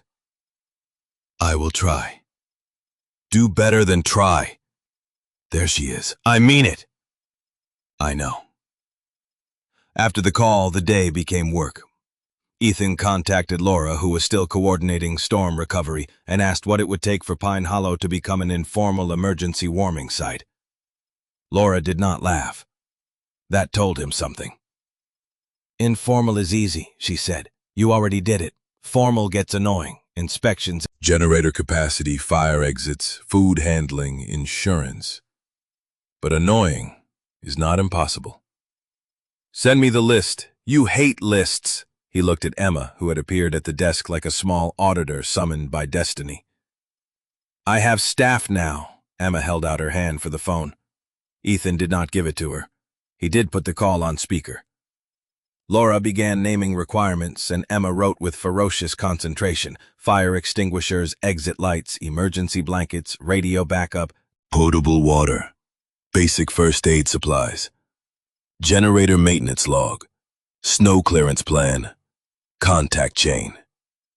Caleb wandered over halfway through and asked if potable meant potatoes. Sophie said no, but they should add potatoes to the food list because people felt better after potatoes. Emma created a separate food comfort column. Ethan did not object. Lucas, after breakfast, insisted on seeing the access roadmap. Ethan spread it on the dining table. The boy traced the route from the highway to Pine Hollow, then the trail beyond toward the North Ridge. If Northline controls this, they can decide who uses it. Depends on classification. That sounds like yes with paperwork. That is a decent summary of many legal systems. Lucas frowned. Then we need the town to say the road matters before he says it only matters to him. Ethan looked at him. You are 13. Everyone keeps saying that like it changes the map. Walter Price arrived just before noon in a battered pickup with a blue tarp over the bed and a wool cap pulled low. He brought 2 space heaters, a crate of old but working exit signs, 3 fire extinguishers, a coil of heavy extension cord, and the expression of a man who had been waiting for an excuse to be useful. Walter was in his late 60s, lean, white-bearded, with hands that looked carved from walnut and eyes that missed very little. He had served as a Navy corpsman long before Ethan's time, and had been a friend of Ethan's father, though friend was a word complicated by the fact that Walter had not come around much after the funeral. Laura called, Walter said, stepping into the lobby. Said you were pretending not to need help. Ethan took a crate from him. Laura talks too much. Always did. Good deputy. Walter looked around, taking in the children, the blankets, the lists, the patched windows. His gaze paused on Lucas by the map. You the one spotted the generator bracket? Lucas straightened. Yes, sir. Good eye. The compliment landed deeper the second time because it came from a stranger who looked like he charged by the syllable. Walter turned back to Ethan. Your father would have opened this place in a storm. He had a better roof. He had better habits about asking for help. Ethan said nothing. Walter sighed, not unkindly. I owed him a visit before he died. Kept putting it off. Work, pride, foolishness. Then there was no visit to make. He picked up the crate again. So I brought exit signs. It was such a strange sentence that Sophie smiled. Walter saw her. You think that is funny, miss? A little. Good. Means you are paying attention. By evening, Pine Hollow looked less like a failing lodge and more like a problem under revision. Exit signs leaned against the wall waiting for installation. Fire extinguishers stood in a row like red soldiers. Emma had 3 pages of requirements. Lucas had learned how to test an outlet safely and had asked Walter 6 questions about load capacity. Sophie and Caleb had sorted lost and found clothing into piles useful, almost useful, and emotionally concerning. Atlas had stolen 1 mitten from the emotionally concerning pile and refused to explain himself. Claire called after dinner. Noah had eaten 2 bites of applesauce and asked for Atlas's ball. Ethan relayed the day's progress. She listened, then asked about the bank letter. He was tempted to soften it. He did not. 30 days for a plan, not full payment, a plan they believe. Then we give them one. The word came out before he could make it smarter. Claire was quiet. My children are sleeping under your roof because you stopped when you did not have to. My youngest is alive because you and that dog pulled him out of the snow and kept him warm. But I told you I will not pay with gratitude and silence. So yes, unless you have decided my work is only welcome in emergencies. Ethan closed his eyes. He could hear Noah breathing faintly through the phone, hospital steady. He could hear Pine Hollow around him louder than it had been in years. No, he said. I have not decided that. Good. Tomorrow bring me the bank letter. To the hospital? Yes. You want to read my financial problems while your son recovers from pneumonia? I want to know what kind of snowdrift we are standing in. Ethan looked at Atlas. The dog looked back as if this had been obvious. Fine. And Ethan? Yes. Eat dinner before you sleep in a chair again. You are giving orders from a hospital, and you are taking them from a woman with $43, apparently. She hung up. Ethan stood in the kitchen holding the phone and felt something unfamiliar and uncomfortable move through him.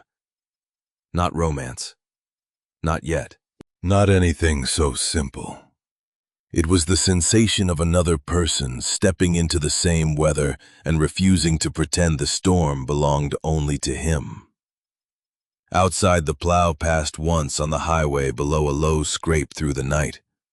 Inside, Walter tightened screws on an exit sign. Lucas held the ladder. Emma copied Laura's requirements into cleaner columns. Sophie arranged the neon scarf over Noah's empty chair like a flag, and Caleb told Atlas that if dogs had money, he should invest in soup. For the first time, Ethan looked at the bank letter in his mind and did not see only an ending. He saw a list. Need, have, missing. Who can do it? Then Walter's voice came from the dining room. "Walker, you better see this." Ethan went in. Walter stood at the window looking down toward the access road where 2 sets of headlights had paused near the property sign. Men in Northline jackets were photographing the entrance in the dark, measuring something with a handheld device, working quickly before the next snow band rolled in. Lucas looked at Ethan. The boy's face was tense but clear. "They are not waiting until the end of the week," he said. By sunrise, the North Line tire tracks had frozen into hard black grooves at the entrance to Pine Hollow, ugly against the clean snow, and Ethan stood over them with a mug of coffee cooling in one hand, and Atlas sitting beside him like a judge who had already reached a verdict. The 2 men had left before Ethan could get outside the night before. Walter had advised against chasing them in the dark, not because Ethan could not catch them, but because men holding clipboards love nothing more than turning anger into documentation.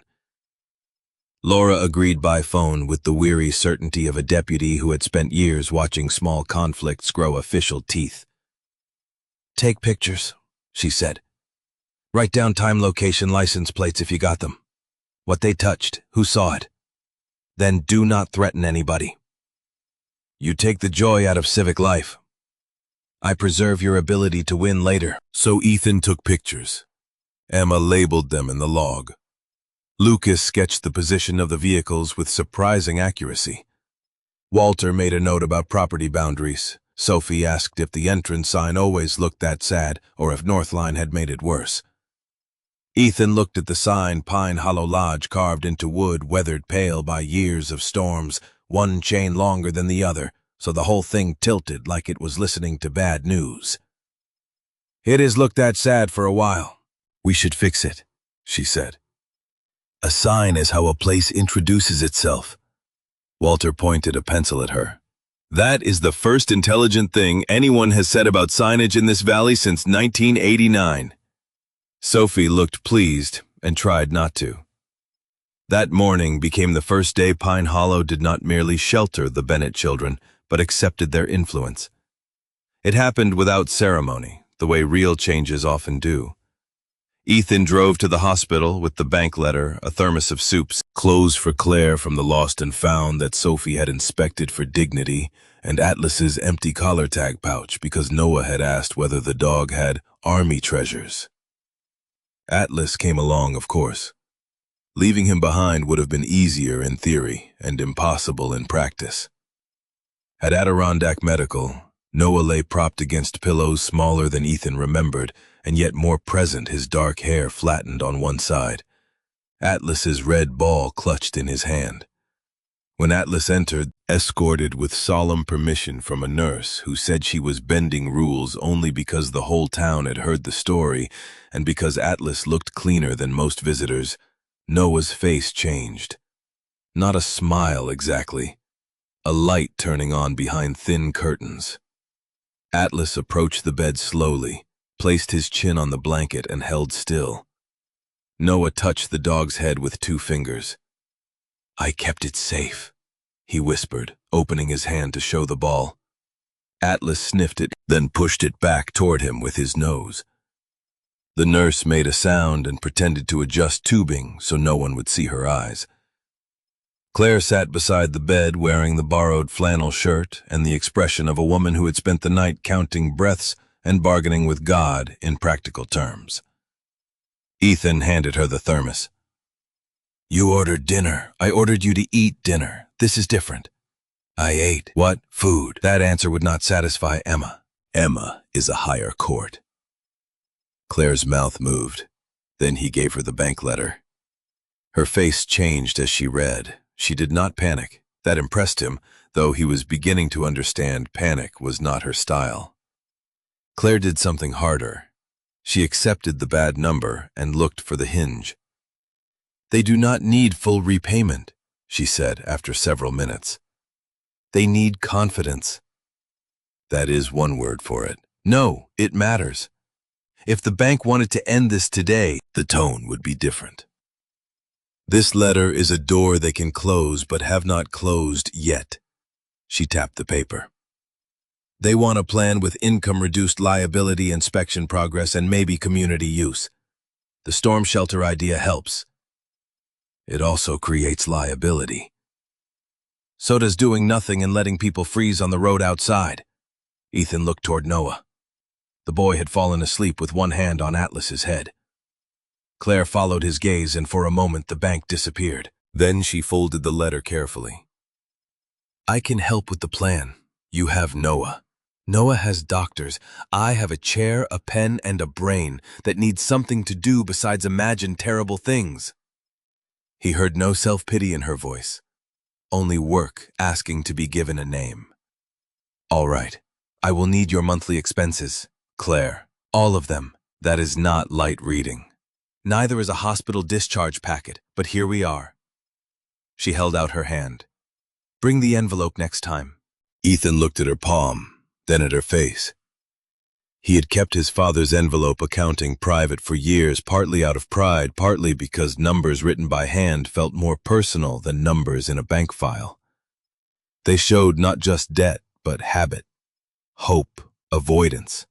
The places a man delayed fixing a leak because he bought dog medicine the months he paid the tax bill and lived on canned soup. The note about replacing the front steps that had moved from one envelope to the next like a ghost. "All of it," Claire said more softly. "Or I cannot help, honestly." He nodded once. "All of it." On the drive back, Atlas slept in the passenger seat with hospital smells in his fur and something satisfied in his breathing. Ethan glanced over. "You know, you gave him your ball." Atlas opened one eye. "Do not pretend that was casual." The eye closed. Pine Hollow was in motion when he returned. Walter had taken charge of the front sign, with Sophie as artistic supervisor and Caleb as nail sorter, a role he performed with great authority, despite confusing screws and nails twice. Lucas was in the generator shed, logging runtime, fuel level, and vibration notes. Emma had reorganized the front desk into a command center with clipboards, a pencil jar, and a hand-lettered page titled Pine Hollow Storm Use Plan. Ethan stopped in the doorway and looked at it. "That title sounds official." Emma did not look up. "It needs to." "Does it?" "People trust paper when it has a title," Walter outside on the porch called. "She's right." Ethan set down the hospital bag and went to work. The next several days built themselves out of small, practical victories. Noah improved enough to sit up for short stretches and argue weekly with a nurse about whether Atlas could be considered medicine.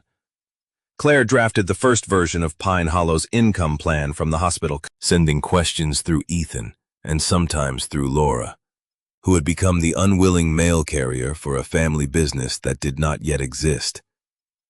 Emma cleaned the numbers into columns. Lucas helped Walter repair the front steps and learned that wood, like people, will split along old stress if you hit it without reading the grain. Sophie transformed the lobby without buying anything. Quilts over drafts, lamps moved to warmer corners, old photographs rehung in a line that told the lodge's history instead of scattering it like forgotten evidence. Caleb became keeper of kindling and took the job so seriously that he once woke Ethan at 5:40 to report irregular stick sizes.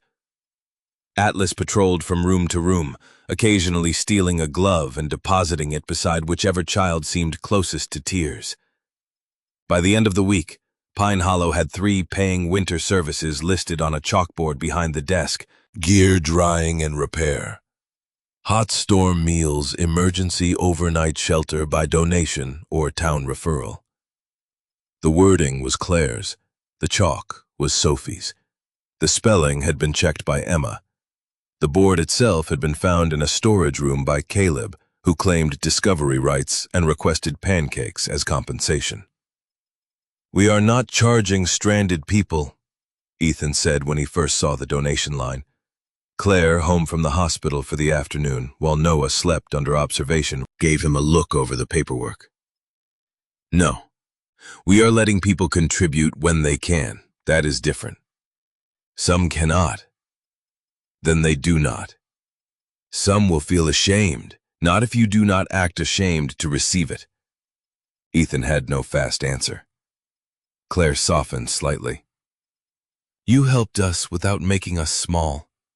Let other people help you the same way." That sentence followed him around for the rest of the day, getting into corners. The first real test came sooner than expected. A family from Syracuse got turned around after a ski lesson and arrived at Pine Hollow with 2 children, wet gloves, and a grandmother whose blood sugar had dropped enough to scare everyone. Laura called ahead. Ethan had the lobby warm, Claire had soup ready, Emma logged names, Lucas helped the father move the car away from the drift line, Sophie set the children near the fire and gave them a job sorting crayons. Caleb explained kindling policy, and Atlas sat beside the grandmother until her hands stopped shaking. They stayed. 3 hours, donated $60, and the grandmother insisted on paying Claire to repair a torn coat seam before she left. Afterward, Ethan stood behind the desk, holding the folded bills like they might accuse him of something. Claire took them from his hand and placed them in a jar labeled Operations. "There. It feels strange. Most new muscles do. That is not how muscles work. It is how this one works." More people came over the next week, not crowds, but enough. A snowmobiler with a cracked helmet strap, 2 hikers embarrassed by their own poor planning and grateful for hot coffee. A local teacher whose car would not start after an evening program, a plow driver who stopped just for 5 minutes and stayed long enough to eat 2 bowls of stew and tell Ethan the access road had saved him 15 minutes on 3 different calls that month. Each visit added something to the argument Pine Hollow was building without speeches. A place has value when people use it to survive ordinary trouble. Not dramatic trouble only. Ordinary trouble, which is where most lives are either held together or not. Martin Hale's next move arrived on town letterhead. Notice of preliminary review, Pine Hollow Access Road proposed for service reclassification in relation to Northline seasonal operations. Public comment accepted for 21 days. Hearing scheduled February 18. Ethan read it in the lobby with Claire, Walter, Laura, and the older children present. The paper was written in language designed to make theft sound administrative. Claire read it twice. Lucas leaned over the map. Emma wrote hearing in red pencil. Sophie touched the edge of the paper as if it smelled bad. Caleb asked if reclassification meant Hale was stealing the road. Everyone looked at him. "What?" Caleb said. "It sounds like stealing with a longer coat." Walter barked a laugh. "Kid, I am putting that on a mug." Laura rubbed her eyes. "It is not stealing yet. It is a process. That is what I said." Ethan looked at the notice. 21 days. Hale had not waited. He had simply changed the battlefield to one with fluorescent lights and minutes entered into record. "We need Ruth Carver," Walter said. Ethan knew the name. Ruth owned the narrow parcel north of Pine Hollow where the access road curved before reaching the trailhead. Her late husband had worked with Ethan's father on drainage 30 years back. "Why?" "Because Northline's application mentions adjacent landowner support. Only adjacent landowner who matters is Ruth. If she signs something, she needs to know what." Laura looked grim. "Hale's people have been visiting older residents with documents. They call them letters of understanding." Claire's eyes sharpened. Letters of misunderstanding, more likely. Ethan folded the notice. "I will talk to her. Today," Claire said. He glanced at the window. Snow had started again, lighter but steady. "Tomorrow morning." "Today, before Hale sends someone else, Claire. No! I have seen men like Daniel explain papers to people who trust tone more than fine print.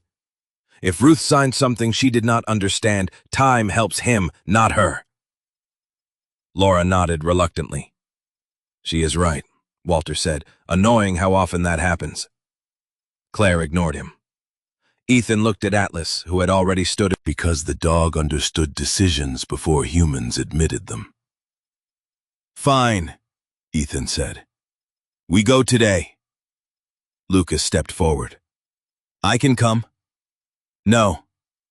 I know the map. Still, no. The boy's jaw tightened. Claire watched both of them. Lucas stays. He is needed here. That worked better than refusal. Lucas swallowed his argument. For what? Emma held up the storm plan. We need the generator log transferred into the bank packet. Lucas looked trapped by usefulness. Fine. Ethan put on his coat, took the road file, and left with Atlas in the truck. Ruth Carver lived 4 miles north in a white farmhouse nearly hidden behind windbreak pines. The road there was passable, but narrow, bordered by snowbanks tall enough to make the truck feel like it was moving through a hallway. Ruth answered the door after the third knock, a small woman in her 70s with silver hair pinned tight and eyes that had not lost any sharpness to age. Ethan Walker, she said. You look like your father when you are worried. That bad? Worse. He smiled more. Atlas sat politely on the porch. Ruth looked at him. You may bring the dog. He looks more honest than most visitors this week. Inside, her kitchen smelled of tea lemon and wood smoke. Ethan explained the notice the access road North Line's claim of support. Ruth listened without interruption, then went to a drawer and removed a folder. A young man came last Tuesday, said North Line wanted to improve emergency access and needed a neighbor acknowledgement. I told him I supported safer roads. I did not tell him they could turn public need into private convenience. Ethan read the letter she had signed. The wording was slippery, not openly false, which was worse. It leaned on implication, the way ice leans on a roof before falling. You can withdraw this. Ruth's mouth tightened. Then I will. Hale may come himself. At my age, Mr. Walker. Men in expensive coats are not as frightening as icy steps. Atlas put his head on her knee. Ruth looked down and softened. Well, some visitors do improve a room. Ethan helped her draft a withdrawal statement in plain language. She signed it with a firm hand. As he stood to leave, she stopped him. Your father kept this road open during the blizzard of '96. My husband had pneumonia. Ambulance could not reach us from the lower side. Your father came up with chains on all 4 tires and a thermos of coffee he spilled on my best rug. Ethan smiled despite himself. He never told me. Men like him rarely tell their best stories. They are too busy living the next one. Ruth handed him the signed statement. Do let North Line make Pine Hollow small on paper. That is how things disappear before anyone notices. The drive back started quietly. Ethan felt the weight of the signed statement beside him and allowed himself one careful breath of relief. Then Atlas sat up so fast the seat creaked. His nose pointed toward the tree line beyond a sharp bend. Ethan slowed. No, Atlas whined. We already did one civic miracle today. The dog barked not at Ethan, but at the snowbank ahead.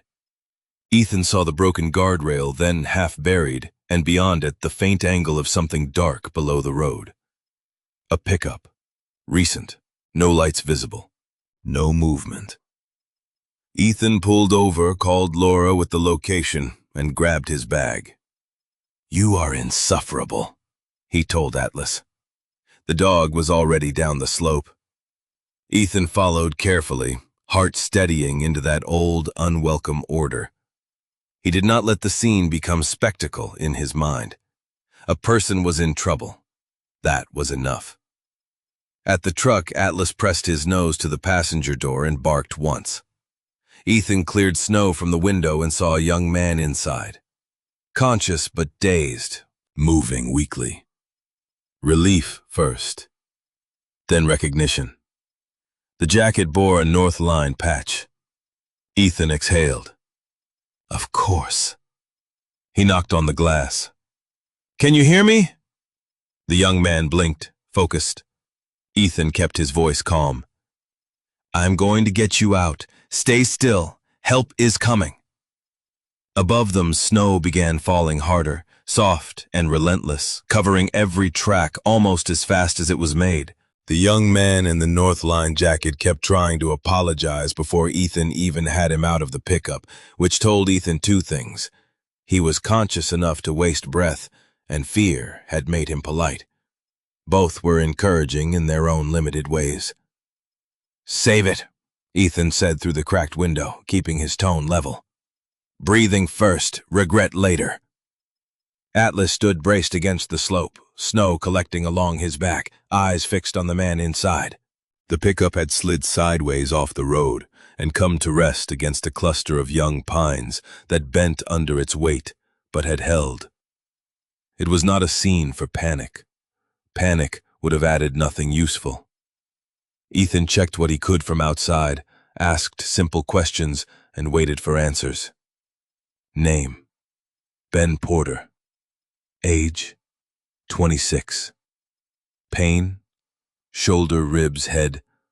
A little weird, which Ethan translated into possible concussion and handled with appropriate caution. Alone. Phone dead. Heat failing. Northline survey assignment. No-Hill did not know exactly where he was. That last answer came with shame attached. Ethan did not pick it up. Laura is on her way, he said. We are going to keep you warm and still. Ben's eyes moved to the patch on his own jacket, as if he had just remembered whose side he was supposed to be on. You are Walker. That is what the mail says. Mr. Hale said not to engage with you. Wise. I am famously charming. Ben made a sound that might have been a laugh if it had more strength. Ethan worked carefully, avoiding unnecessary detail, focusing on stability and warmth. He did not narrate danger for drama. He spoke only what Ben needed to hear. You are doing fine. Keep your eyes on Atlas. He likes to be admired. Atlas, understanding tone, if not words, lifted his chin. Ben stared at the dog. He found me. He is building a strong case for management. It took 20 minutes for Laura to arrive by snowmobile with a volunteer medic, and another 30 to get Ben safely up to the road and into transport. The snow thickened throughout, turning the trees into pale columns and muffling the world down to breath engines and short instructions. When Ben was finally bundled in the back of Laura's rescue sled, he caught Ethan's sleeve. I did not know what the road filing meant, he said. His face was gray with cold and embarrassment. I just mark distances. Take photos. I thought it was for shuttle access. Then tell the truth when someone asks. Ben swallowed. Hale will be angry. Probably. You still helped me. Ethan looked at him. This was the moment some men would use for a speech. Ethan disliked speeches, especially in weather. You were in a truck under snow, he said. That was the whole application. Laura heard that and shook her head, but her mouth softened. Ben let go. As the rescue sled pulled away, Atlas sneezed snow from his nose and looked deeply satisfied with himself. Yes, Ethan said. You were right again. Unbearable habit. By the time Ethan returned to Pine Hollow, dusk had lowered behind the storm. The lodge glowed warmer than it should have, every front window lit, the repaired sign now hanging straight over the porch with fresh, dark letters Sophie had helped repaint, Pine Hollow Lodge. Below it, on a smaller board Walter had found out, someone had added storm shelter and hot meals. Ethan stopped the truck for a second just to look. His father would have liked the sign. That thought came quietly and without warning. Ethan let it sit beside him instead of pushing it out. Inside, the lodge smelled of stew-damp wool and the pine cleaner Emma had found under the sink and apparently used with strategic restraint. Caleb met him at the door. Atlas saved a Northline man, yes. Do we like him now? Atlas, the Northline man. We like that he is alive. Caleb considered the distinction with great seriousness. That is a starter-like. Good category. Claire stood by the front desk with the phone in her hand. Noah had been discharged that afternoon with medicine instructions and the red ball still in his pocket. He lay now on the warmest chair under the sunsnake's scarf, pale but alert, watching Atlas as if the dog had returned from legend.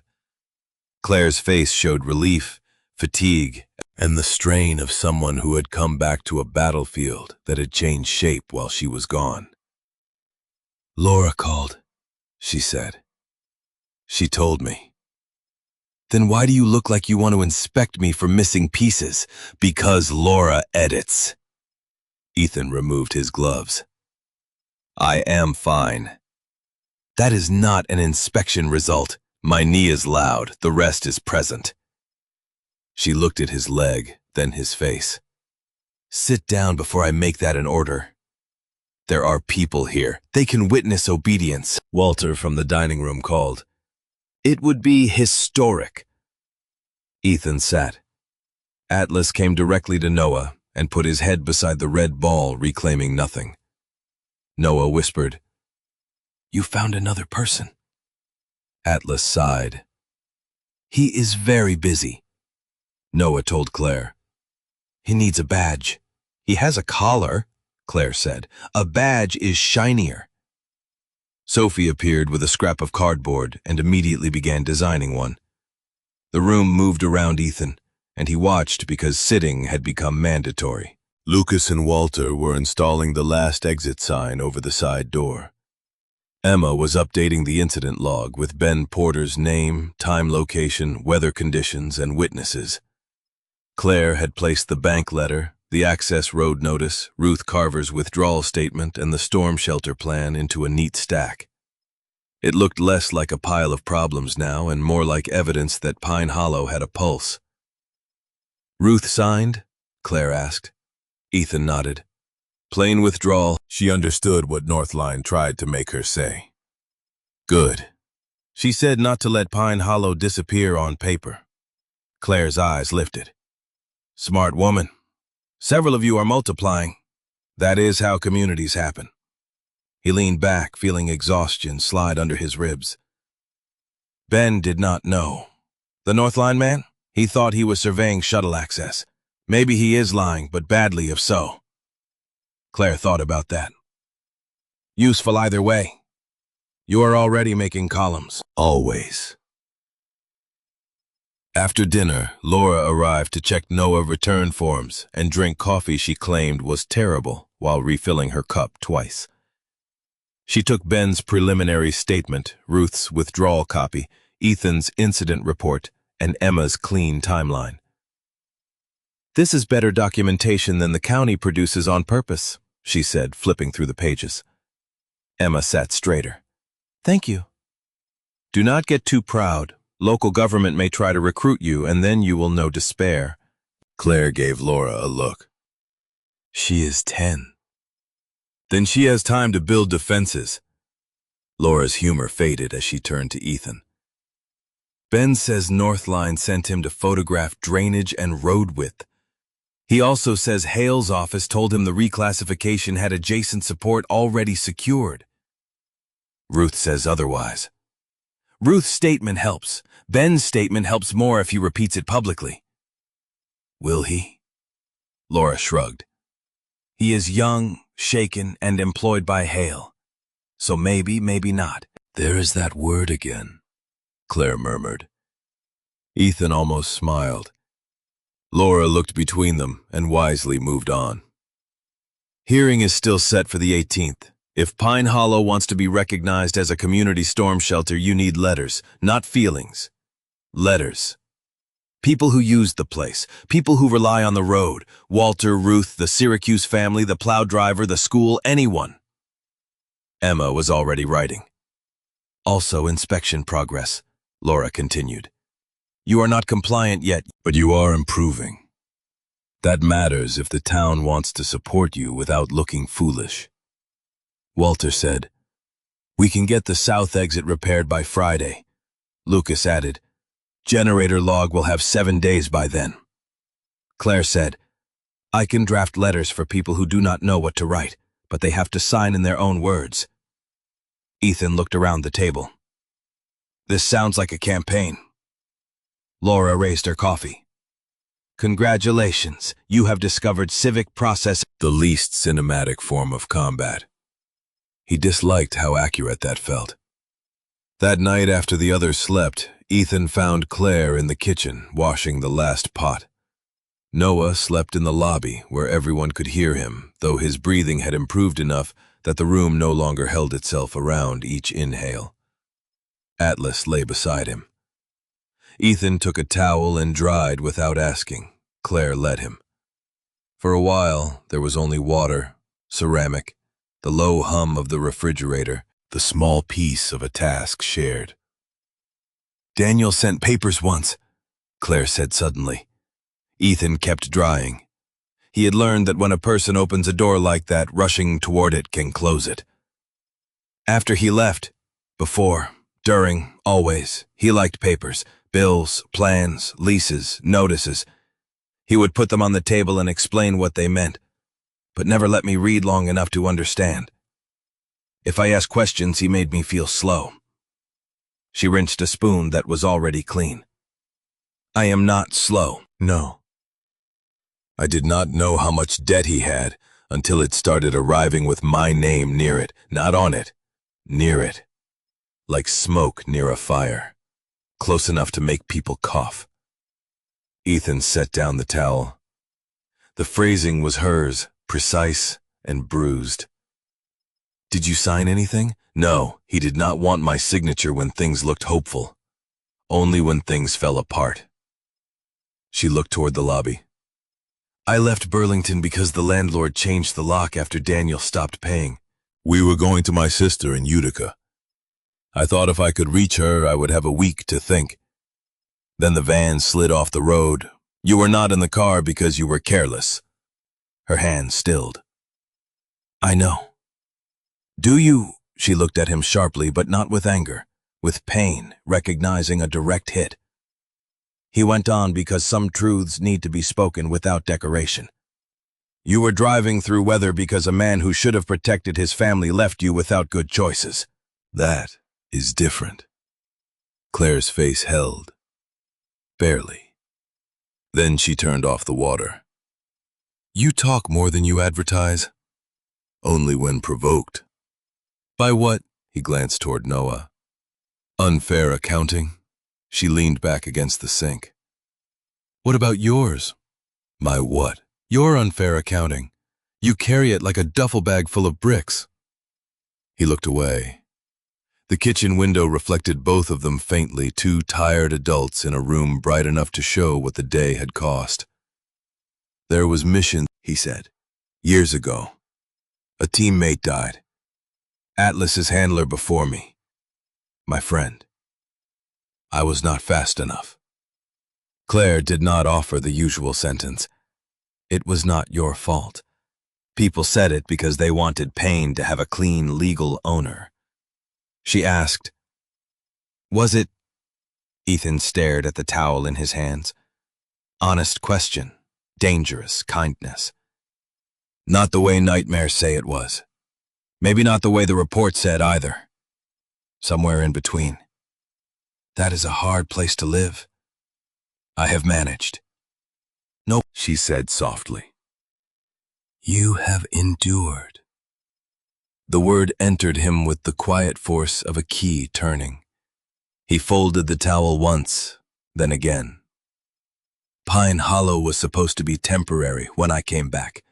Settle the estate, sell or stabilize, leave. But you stayed. My father built it. Then he got sick. Then the bills got specific. Then years happened. Years do that when no one is watching. From the lobby, Noah coughed in his sleep. Claire stepped toward him at once. Atlas lifted his head, then lowered it when the cough passed. Claire stopped in the doorway, one hand on the frame.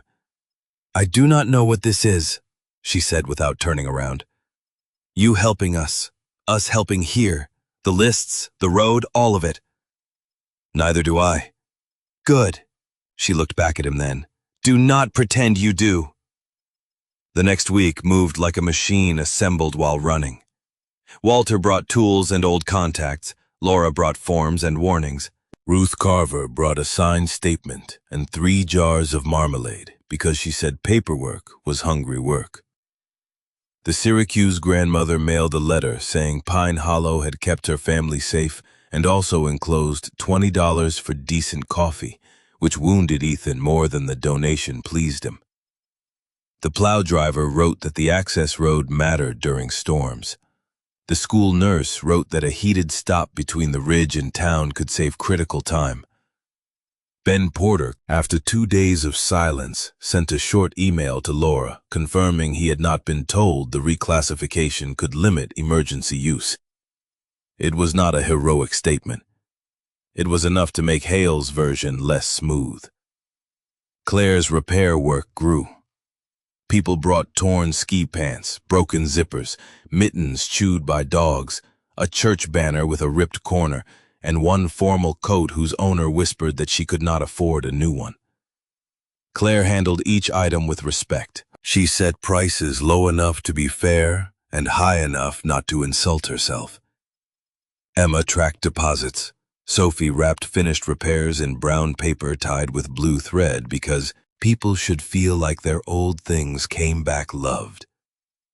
Lucas spent mornings with Walter and afternoons with Ethan learning woodwiring basics and the strange adult skill of doing a job correctly even when no one would see the part that mattered. Caleb appointed himself Atlas's assistant and followed the dog with a notebook full of drawings that may or may not have been patrol maps.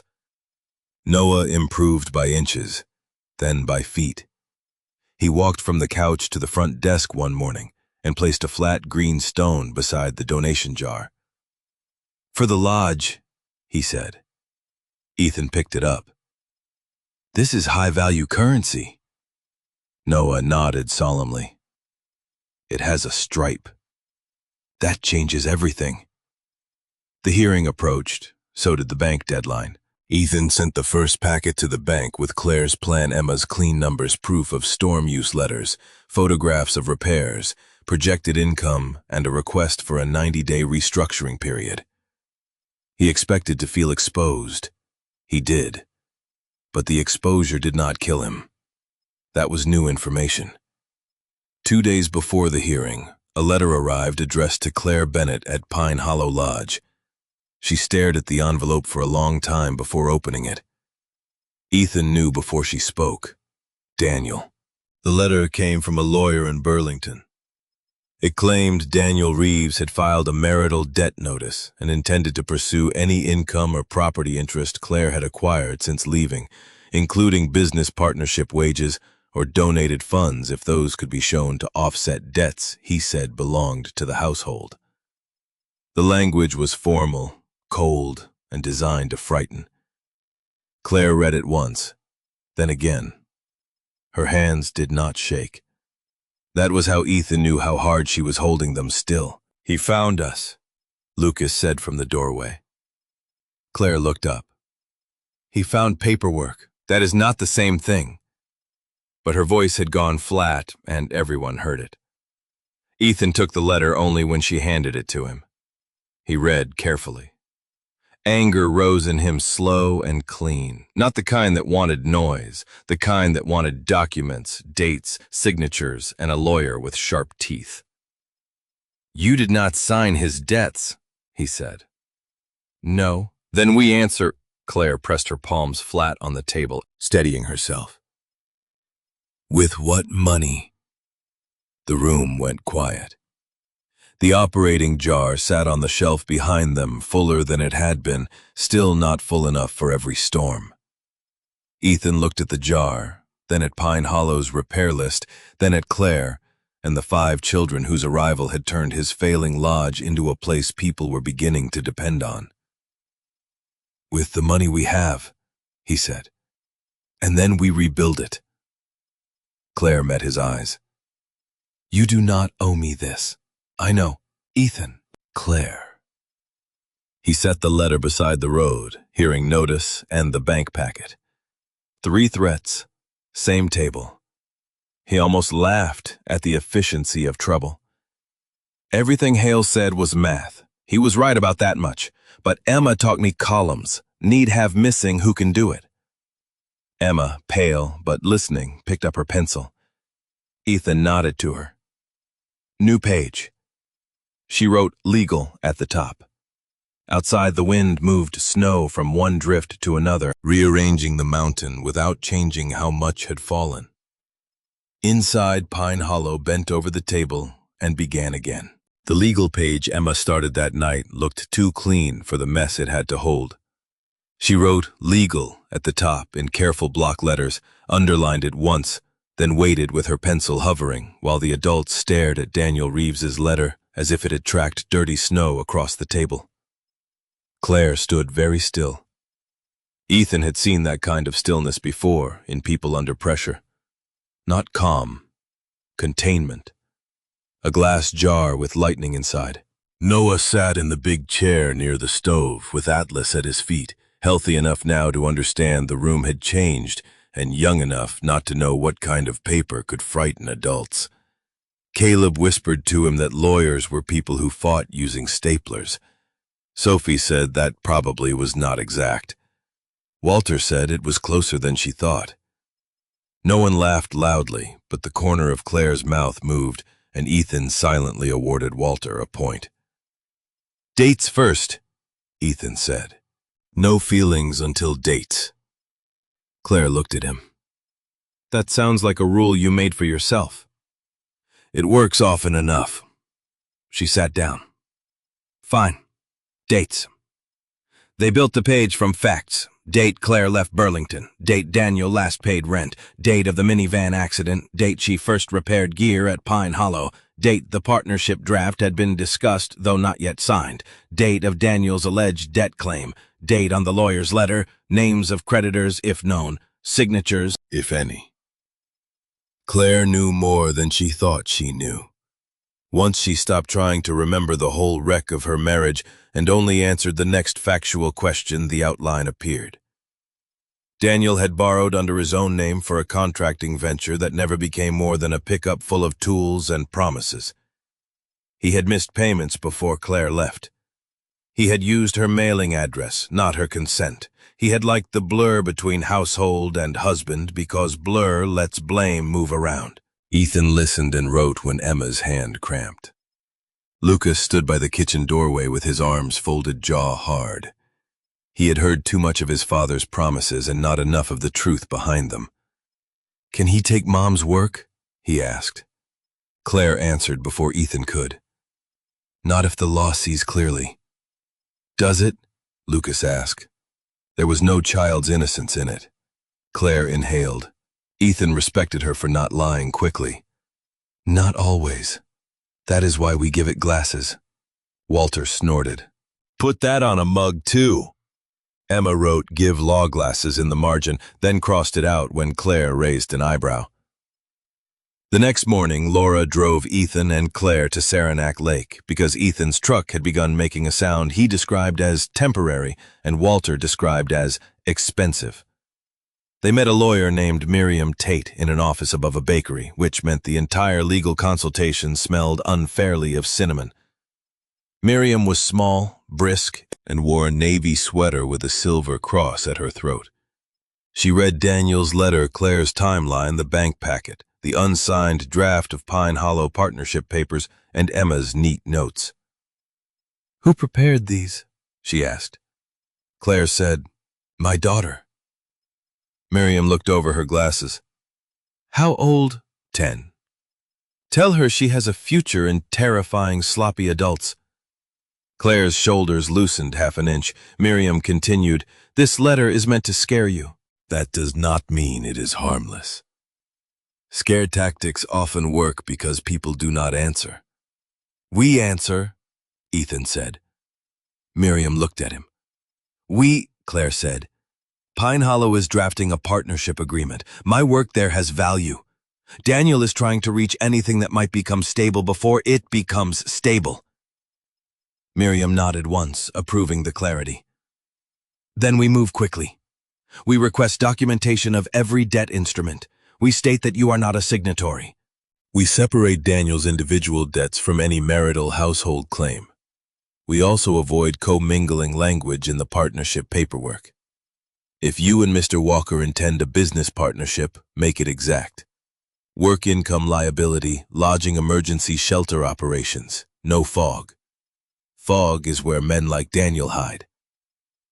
Ethan thought of snow blowing across the road, making edges disappear. Fog snow paperwork. Different weather, same problem. Cost, he asked. Miriam named a number. It was not monstrous, which almost made it worse. Monstrous numbers can be dismissed as impossible. This number sat exactly where sacrifice begins. Claire closed her eyes for 1 second.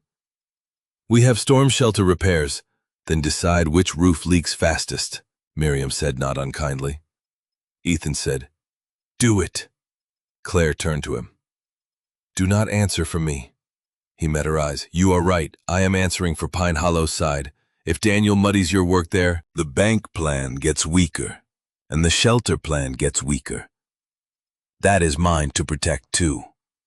You answer for you. Claire held his gaze a moment longer, then turned back to Miriam. Do it. On the drive home, neither of them spoke for several miles. Laura, who knew when silence was functional, kept her attention on the road. Snowbanks passed like low white walls. The sky had cleared to a hard blue that made every branch glitter with ice. Claire finally said, That was most of the operations, Jar. Yes. Again. Jars refill. You sound confident. I sound like a man who has watched Emma make columns. It is contagious. Claire looked out the window. Daniel used to make me feel foolish for wanting exact numbers. He said I worried because I did not understand risk. But he did not understand risk. He only liked beginnings. New plan, new job, new town, new excuse. Risk is the part after the beginning when people are tired and the bill still comes, Laura said softly from the front. That is a sermon if I ever heard one. Claire gave a small laugh. A tired one. Ethan watched the road. Still true. The hearing for the access road arrived on a bitter evening when the snow squeaked under boots and every car in the town hall parking lot wore a white cap. Ethan had expected a few people. He had prepared himself for fluorescent lights, folding chairs, Hale's polished language, and the particular humiliation of asking a town to care whether his failing lodge survived. Instead, Pine Hollow arrived as a group. Claire came with a folder and a calm face. Lucas carried maps rolled under one arm. Emma carried letters clipped in order. Sophie had drawn a simple sign showing Pine Hollow as a warm square between road and mountain, which Claire insisted was not legal evidence, and Walter insisted was better than half of what passed for planning. Caleb carried nothing, because he had been told 3 times not to bring sticks into town hall. Noah stayed with Ruth Carver and Atlas in the back row, where the dog lay with his chin on his paws and attracted reverent whispers from 2 children and 1 councilman. Walter arrived with sawdust still on his coat. Laura came in uniform and sat along the side wall, not as advocate, but as fact. Martin Hale sat near the front with 2 associates, a leather folder, and the expression of a man who had expected opposition, but not attendance. He glanced back once. His eyes touched on Claire, the children Walter, Ruth Atlas, the stack of letters, and Ethan. The calculation behind his face changed. Good, Ethan thought. Recalculate. The meeting began with ordinary business, minutes, note, road salt complaint, a discussion about a culvert that had apparently been offending people since November. Ethan found himself grateful for the boredom. It meant the world had not become only his problem. Then the access road item came up. Hale spoke first. He was good. Ethan disliked that, but truth remained truth. Hale described Northline's investment seasonal jobs, improved shuttle safety, road maintenance commitments, tourism revenue, and the need for coherent control over winter traffic. He did not say he wanted Pine Hollow weakened. He did not say emergency use would be cut. He said managed access, liability reduction, modernization, and public-private partnership. Soft words wearing clean boots. When he finished, 2 council members looked interested. 1 looked tired. The chair asked for public comment. Ethan stood because he was supposed to. His paper felt too thin in his hand. He had written remarks with Claire and Emma. Clear, short, factual. He looked at the room and forgot the first line. Not completely. It sat somewhere behind his teeth and refused to move. Old instincts rose. Assess exits. Reduce exposure. Do not speak more than necessary. Never let strangers see the soft target. Then Atlas lifted his head in the back row and gave 1 quiet huff. Noah's hand rested on the dog's collar. Claire sat in the second row, eyes steady. Lucas watched him with the particular attention of a boy deciding what kind of man keeps standing when words become hard. Ethan folded the paper. My father built Pine Hollow in 1978, he said. He picked that access road because Winter did not care where property lines looked convenient on a map. It cared where people could get through. The room settled. I am not here to tell you Northline is bad for wanting business. Business has its place. But that road has already served as emergency access this month. Deputy Kim used it. A plow driver used it. A family from Syracuse used Pine Hollow after getting stranded near it. A Northline employee himself was reached because the road remained open and known. Hale's jaw shifted very slightly. Ethan continued. Pine Hollow is not fully what it should be yet. I will not pretend otherwise. The building needs work. We have begun it. Exit signage, generator logs, food service plan, winter shelter procedures, inspection requests. You have copies. What I am asking is simple. Do not reclassify a road used by the community based on language that makes it sound less public than it is. Improve it. Maintain it. Regulate it if you need to. But do not let one company control the throat of the mountain. He stopped. The silence afterward did not feel empty. Claire stood next. She spoke without drama, which made every word carry. She told them her family had gone off the road in the storm and that Pine Hollow had taken them in. She did not describe fear for sympathy. She described function, heat, water, communication, food, shelter, coordination with Laura, transport for Noah, space for children, follow-up, support. A shelter is not only a building with a sign, she said. It is people who know what to do when someone arrives shaking too hard to ask correctly. Pine Hollow has that now. It can have more of it if this town chooses to see it. Emma handed in the letters. Ruth Carver withdrew her support for Northline's application in person, her voice thin, but sharp enough to cut paper. Walter said the road had saved lives before and would again. The plow driver spoke. The Syracuse grandmother's letter was read aloud, including the line about coffee, which caused several people to look at Ethan with concern. Ben Porter stood last. He looked pale, nervous, and younger without his Northline jacket. Hale turned toward him slowly. Ben swallowed. I surveyed the road for Northline. I was told adjacent support had been secured for emergency improvement. I was not told reclassification might change access priority or control. After my accident, Mr. Walker and his canine found me and called rescue. I believe keeping the road available for emergency use matters. That was all. It was enough.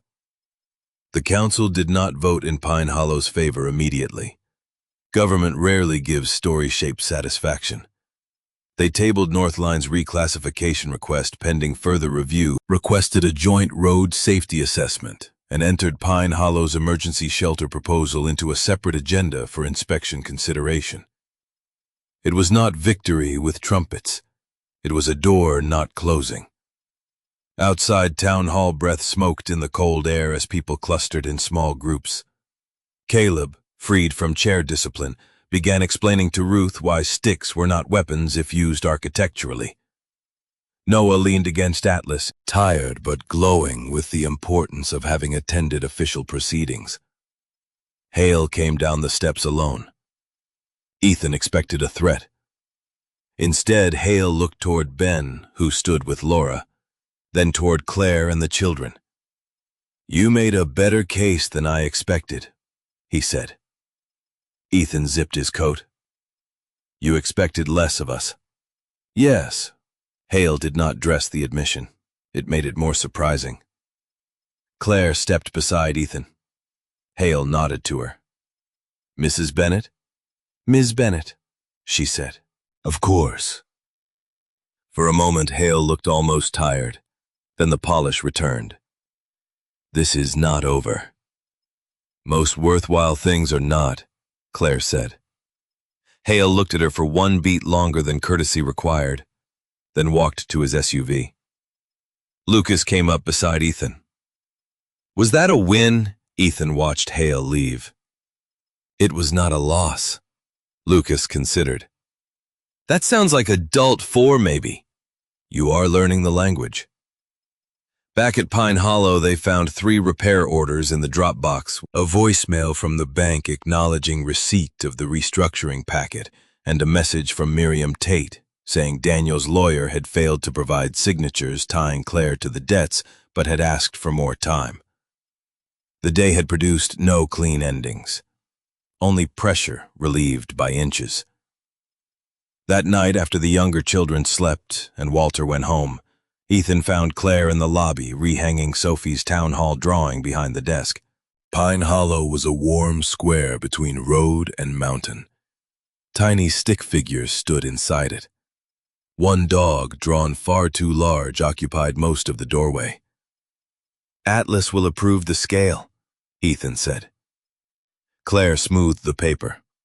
"He should. He did most of the work." "True." They stood side by side, looking at the drawing. "You spoke well tonight," she said. "I forgot my first line." "Good. The second one was better." He glanced at her. "You always this direct?" "When tired. Also when rested." "Efficient." The fire popped softly. Outside, the sky had cleared, stars sharp over the snow. Ethan felt the day's exhaustion settle into him. But beneath it was something else. Not hope, exactly. Hope was too clean a word. This was rougher, built from letters, logs, soup money, public comment, a dog's judgment, and a child drawing a lodge as if it were worth saving. Claire touched the edge of the drawing. "My son asked today if Pine Hollow was our place now." Ethan's chest tightened. "What did you say?" "I said it was a place we were helping." "Good answer. It was the only honest one I had." He looked at the drawing at the warm square. "Maybe honest answers can change." She did not turn toward him, but he saw the words reach her. Before she could respond, the phone rang. Ethan answered. The bank officer's voice was polite and distant, which Ethan had learned meant danger wore a tie. The packet had been received. The proposal was under review. However, because of recent liability concerns and unresolved access classification, the bank required an in-person inspection and revised assurance within 10 days. Ethan thanked him, hung up, and repeated the message. Claire closed her eyes briefly. 10 days. Yes. Atlas, asleep by the stove, opened one eye. Outside, clouds began sliding over the stars from the northeast. The next storm was already coming. The 10 days before the bank inspection became a race conducted at the speed of winter. Nothing moved fast enough.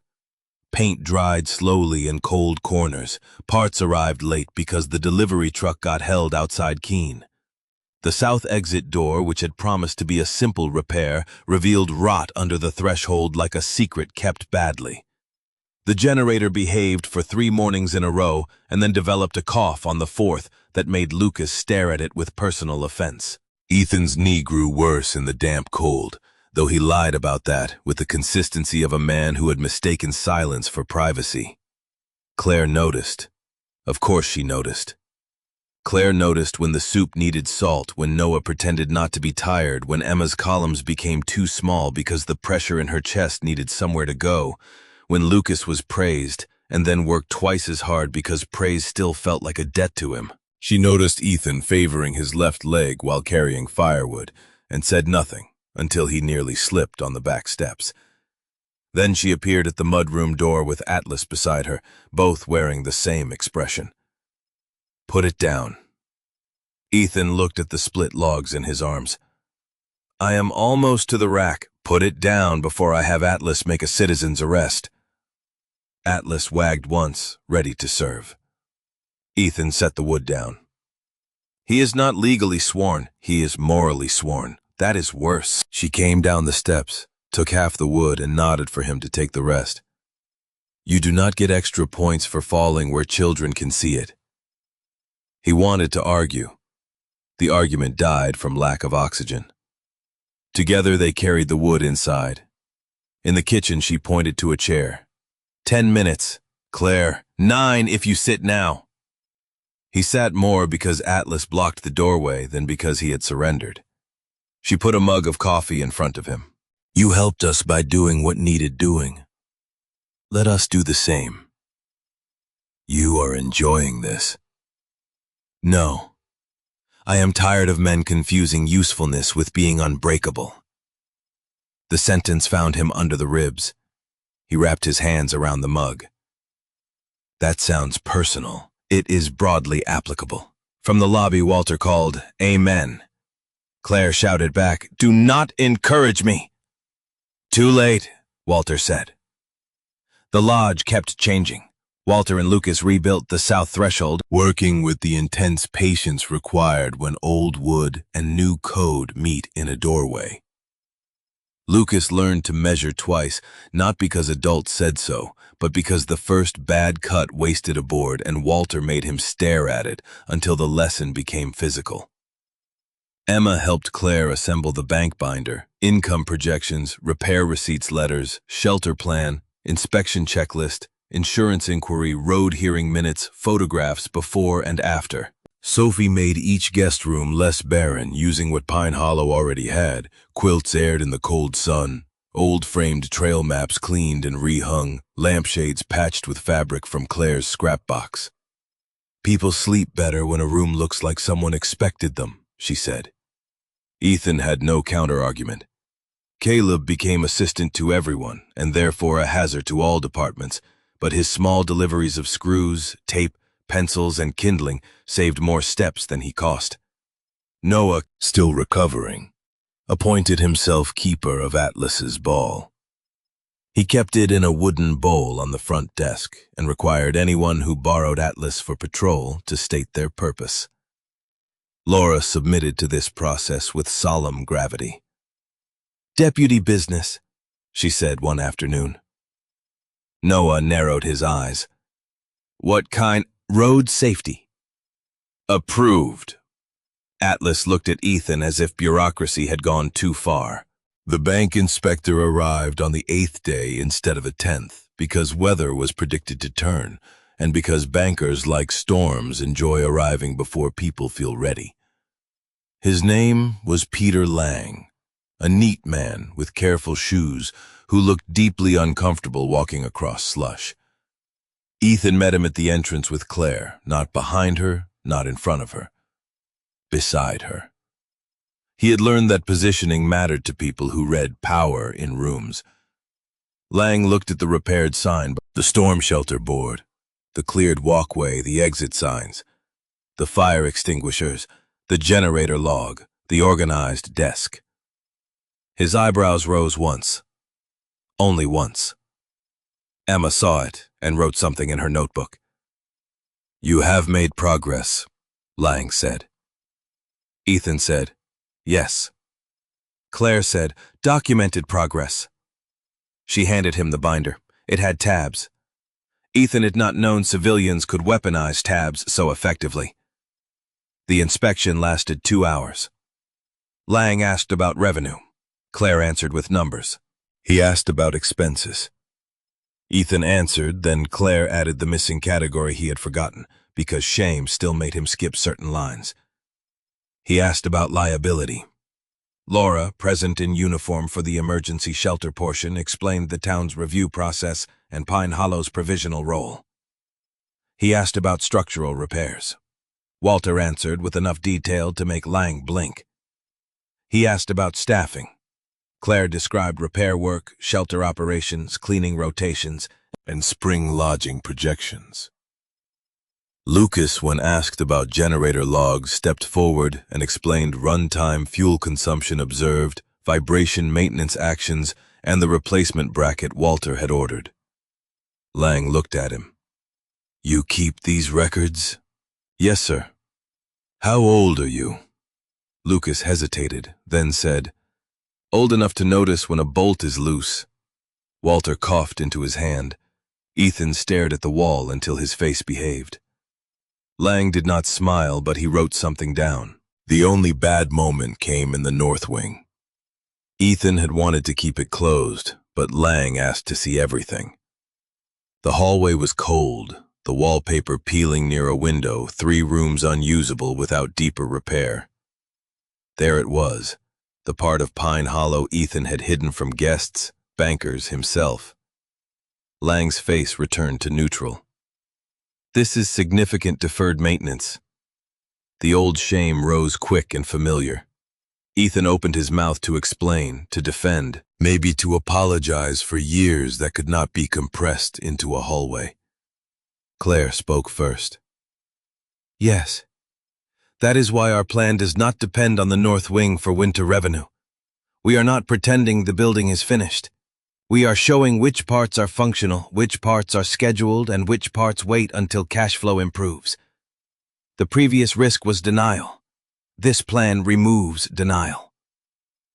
Lang looked at her, then at Ethan. "That is an unusual way to phrase it. It is an accurate one." Ethan loved, for one startling second, the way Claire said accurate, as if truth were not a club, but a clean tool. Lang wrote again. At the end, he stood in the lobby while snow began falling outside in large, slow flakes. Noah approached him with Atlas's ball bowl. "You have to say why you are here." Claire closed her eyes. "Noah." Lang looked down uncertain. "I am inspecting the lodge," Noah considered, "to help or to close it." The room froze. Lang's face changed, not much, enough. He crouched, which saved him in Ethan's estimation. "To decide whether the bank can give it more time." Noah held the bowl tighter. "It needs more time." "I see that." The boy nodded, then looked at Atlas. "Approved." Lang stood. He did not make promises. Bankers do not hand out hope in lobbies. But when he left his careful shoes wet with Pine Hollow slush, he shook Ethan's hand, and then Claire's. "You will hear from us within 48 hours. After the door closed, everyone exhaled at once except Atlas, who had maintained confidence in his own approval process. The call came the next evening. 90-day conditional restructuring, required monthly reporting, continued inspection compliance, proof of insurance update, a payment smaller than Ethan had feared but still large enough to matter. Ethan wrote it down while Claire stood beside him. When he hung up, the lobby waited. "We have 90 days, he said. The sound that followed was not cheering exactly. It was too tired for that, and too deep. Walter said, "Well, I'll be." Emma sat down as if her bones had gone on break. Lucas turned toward the window, hiding relief. Sophie hugged Caleb, who complained and did not pull away. Noah asked if 90 days was more than Christmas. Claire laughed, then a real laugh that startled the room with its brightness. Yes, baby. More than Christmas. Ethan looked at her and felt the old lodge tilt under him, not dangerously, like a boat adjusting to a new current. That night Martin Hale came again. Not to the door this time. He called first, which Ethan decided was either progress or strategy. I heard the bank extended you, Hale said when Ethan answered. Word travels. In this town it has snow tires. A pause. Hale almost chuckled. Almost. Congratulations. That hurt you to say? A little. Ethan waited. Hale continued, The road review is not finished. Northline is submitting a revised proposal. Shared emergency access, private maintenance contributions, seasonal shuttle windows. That sounds less like a throat being closed. Vivid phrase. Accurate one. Hale was quiet. Ms. Bennett's Claire. Claire's statement at the hearing was effective. Ethan looked toward the dining room where Claire and Emma were adding the bank terms to the binder. Tell her yourself. Perhaps. Hale's voice hardened slightly, retreating to familiar ground. Do not mistake adjustment for surrender, Mr. Walker. I still intend Northline to succeed. I do not care if you succeed, I care how. The silence after that had weight. Your father once told me something similar, Hale said. Ethan stilled. You knew my father? Everyone in this valley knew your father. Some of us knew him better than we admitted. The line clicked dead before Ethan could ask more. He stood with the phone in his hand, staring at nothing. Claire came in. What? He told her. She leaned against the door frame. There is history there. Apparently. You did not know? My father did not tell his best stories, according to Ruth. Claire's face softened. Maybe this place has been holding more than debt. Ethan looked around at the beams, the photographs, the sign, the children, Atlas sleeping with one ear open. That is becoming inconveniently clear. The nor'easter arrived 2 days later. Weather reports had warned them. Warnings are useful and insufficient. By noon the sky lowered to a bruised gray, and by 3 the snow came sideways so hard the mountain vanished behind the windows. Wind struck Pine Hollow in long shoves. The generator ran. Lucas watched the log. Walter stayed over rather than risk the road. Laura called to say all non-essential travel was closed and Pine Hollow might receive stranded residents if the lower shelter filled. Claire began soup before anyone asked. Emma laid out sign-in sheets. Sophie arranged the game room with blankets, chairs, and lamps. Caleb put on his boots and announced he was ready for wood duty. Claire assigned him indoor stacking because she had learned to make safety sound like promotion. Noah placed Atlas's ball bowl on the desk. For official dog work, he explained. The first arrivals came at 4:30, 2 snowmobilers who had misjudged the ridge faces red with cold and pride dented but intact. Then a plow driver whose truck had blown a hydraulic line. Then an older couple from a cabin road that lost power. Then Laura herself with a woman from the lower shelter who needed a quieter place to rest. Pine Hollow stretched, adjusted, received. The lodge did what it had been built to do. It took people in from weather and gave them heat soup, instructions, and a place to put wet gloves. Ethan moved through the rooms with the focus of a mission, but without the loneliness that had once made every mission feel like a narrow bridge. Claire was everywhere without seeming rushed. Emma's handwriting filled pages. Lucas kept the generator steady with Walter beside him. Sophie coaxed frightened children into drawing maps of imaginary warm countries. Caleb told newcomers where kindling belonged, whether they asked or not. Noah guarded the ball bowl with recovering solemnity. Atlas patrolled the thresholds, checking each arrival, leaning against the older woman until she stopped shaking, then returning to the door. Around 7, the radio crackled with a report of a missing resident, Mr. Alvarez, elderly, possibly disoriented, last seen near the maintenance shed behind his cabin road. Laura's face went tight. The conditions were poor, too poor for a broad search. Ethan reached for his coat. Claire caught his wrist. "You are not going alone." "I have Atlas." "You are not going alone with Atlas," Laura said. "I can go." Walter said, "My knees are older than the Constitution, but I can run radio here." Lucas stepped forward. "I know the old cabin road from the map." Claire turned. "No." The boy stopped, but his face did not close. "Then use what I know. The shed is west of the road, but the drainage ditch curves behind it. If he tried to walk toward lights, he may have followed the ditch line toward Pine Hollow." Ethan looked at the map on the wall. The boy was right. Laura saw it too. "Good catch." Lucas looked both proud and terrified of it. Ethan pointed to him. "You stay on radio with Walter and track timing. That matters." This time needed was stronger than left behind. Lucas nodded. Ethan, Laura, and Atlas went into the storm. The search stayed undescribed in any way that would make danger glamorous. It was cold, slow, careful work in conditions that punished arrogance.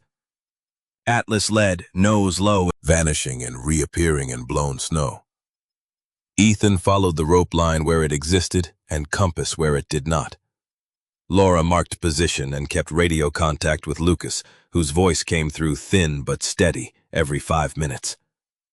They found Mr. Alvarez near the ditch line, confused and cold but responsive, tucked against the lee side of a storage shed where the wind had spared him the worst. Atlas reached him first and lay partly across his legs until Ethan and Laura could help. No spectacle, no grand rescue pose. Just hands, blankets, calm words, and the stubborn refusal to let a neighbor disappear into weather. When they brought him back, Pine Hollow's door opened before they reached it. Warmth spilled out, carrying light and the smell of soup. People inside clapped softly, not because rescue was entertainment, but because relief sometimes needs somewhere to go. Ethan handed Mr. Alvarez to Laura and Walter, then stood just inside the door while snow melted off his coat. His hands were shaking. Not from cold. Claire saw. She came close enough that no one else would hear. "Kitchen," she said. He obeyed because there was no strength left to argue. In the kitchen, she took his gloves off finger by finger and set them by the stove. "Breathe where you are," she said. Not breathe, not calm down. Where you are. He knew she had chosen the words carefully.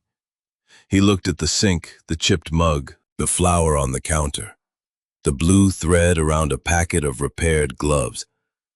Here. Pine Hollow. This storm. Not that other place. Atlas pushed through the swinging door and leaned against him, damp and solid. Ethan put one hand on the dog's head. "I am here," he said. Claire nodded. "Yes." The radio in the lobby crackled again before the moment could settle. Walter called, "Ethan, Laura, you need to hear this." They returned to the desk. Walter's face was grave. Laura lifted the handset. A vehicle had failed to arrive at Northline's temporary office. One passenger. Grace Hale, Martin Hale's daughter, had left Keene before the road closure and never checked in. Her last phone ping placed her near the upper ridge not far from the section where drifts crossed the road like waves.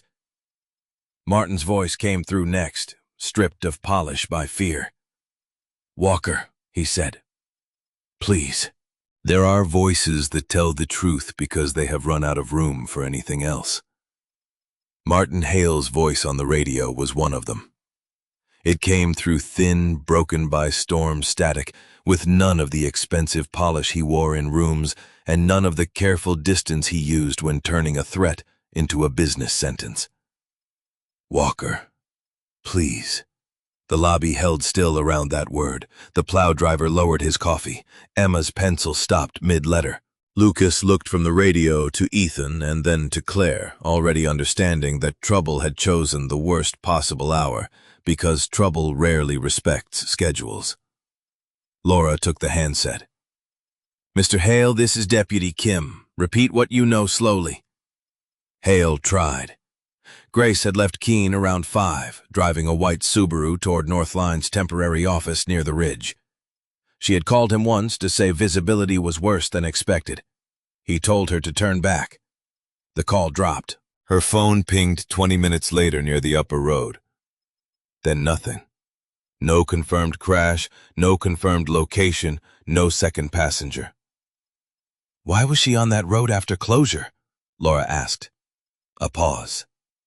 "Because I asked for updated permit folders from the office. She offered to bring them before the storm got worse." Hale's voice cracked on the last word. Not dramatically, not for effect, simply because guilt had stepped on it.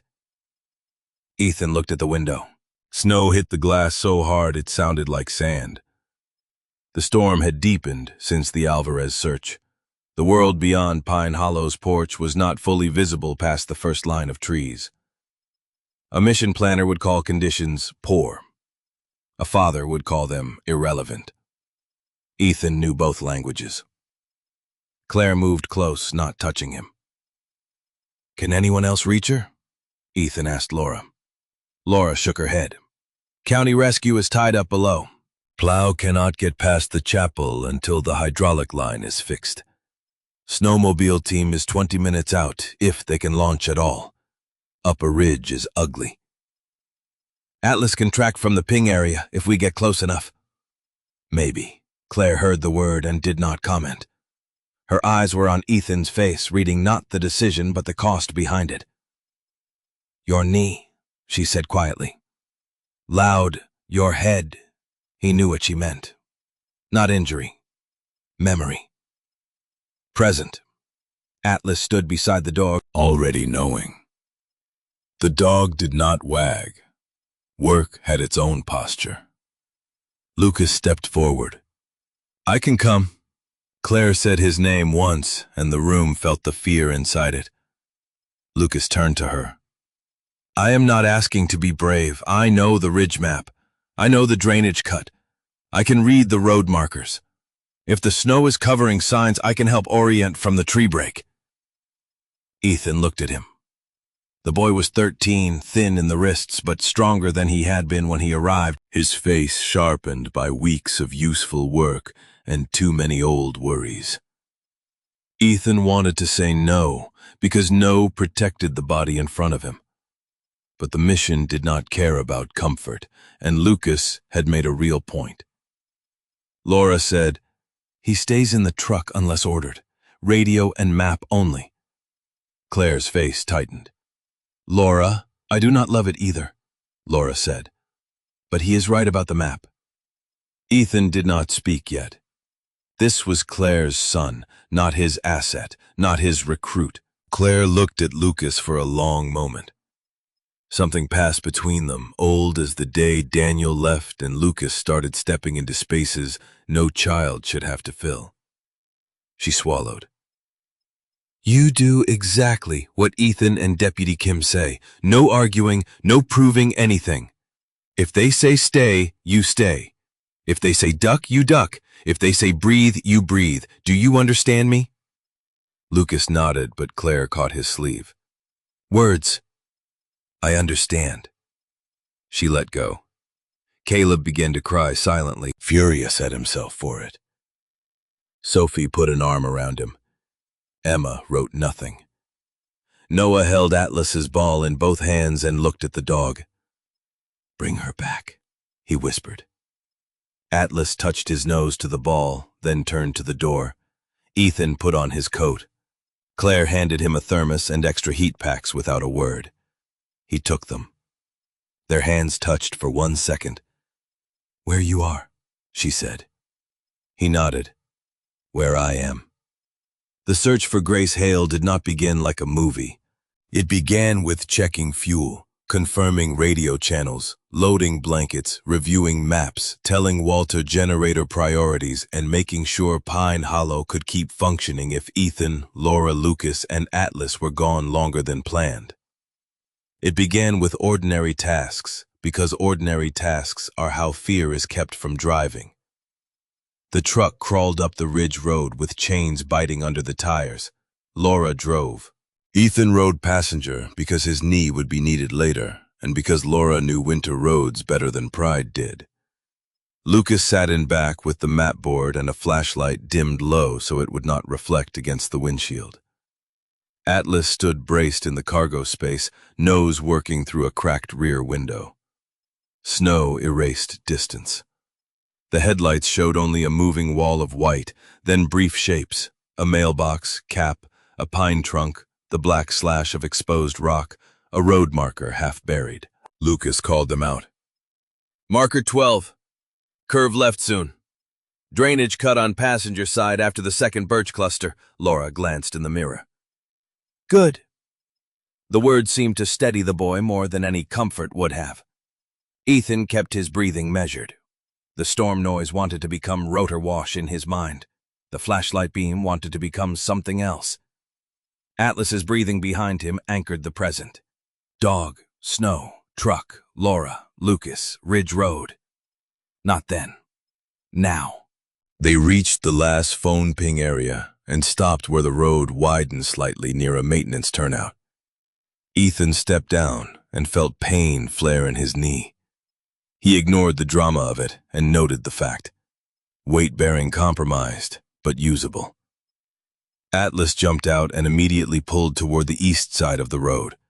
Laura radioed position. Lucas leaned forward. "East drops toward the old service road. If she missed the turn, she might have slid down, but not far. There is a line of small maples before the ditch." Ethan nodded.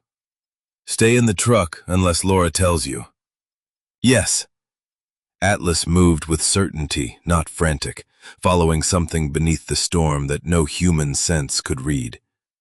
Ethan followed on a lead, slow and careful. Laura came behind with the medical pack. They found tire marks half filled with snow, then a broken reflector post, then the faint shape of the Subaru below the road angled into a drift near the maples. Its lights were off. One door had been opened and pushed nearly closed again by snow. Ethan's chest tightened. Open door meant movement. Movement in a storm could mean a person trying to find help or trying to orient and choosing wrong. He kept his voice steady. Vehicle first. Grace was not inside. Her bag was there, permit folders scattered across the passenger seat. Phone dead in the cup holder, one glove on the floor. No visible signs of anything Ethan would narrate for fear's sake, only absence, which was enough. Atlas sniffed the driver's seat, then the open door, then pulled down slope toward the old service road. Ethan radioed Laura. "Track moving east-southeast, on foot." Laura relayed. Lucas's voice came through from the truck, thin but controlled. "Service road curves back north after 60 yards. If she followed it, she might end near the old warming hut foundation." Laura looked at Ethan. "Can you make that?" Yes. He could. Until he could not.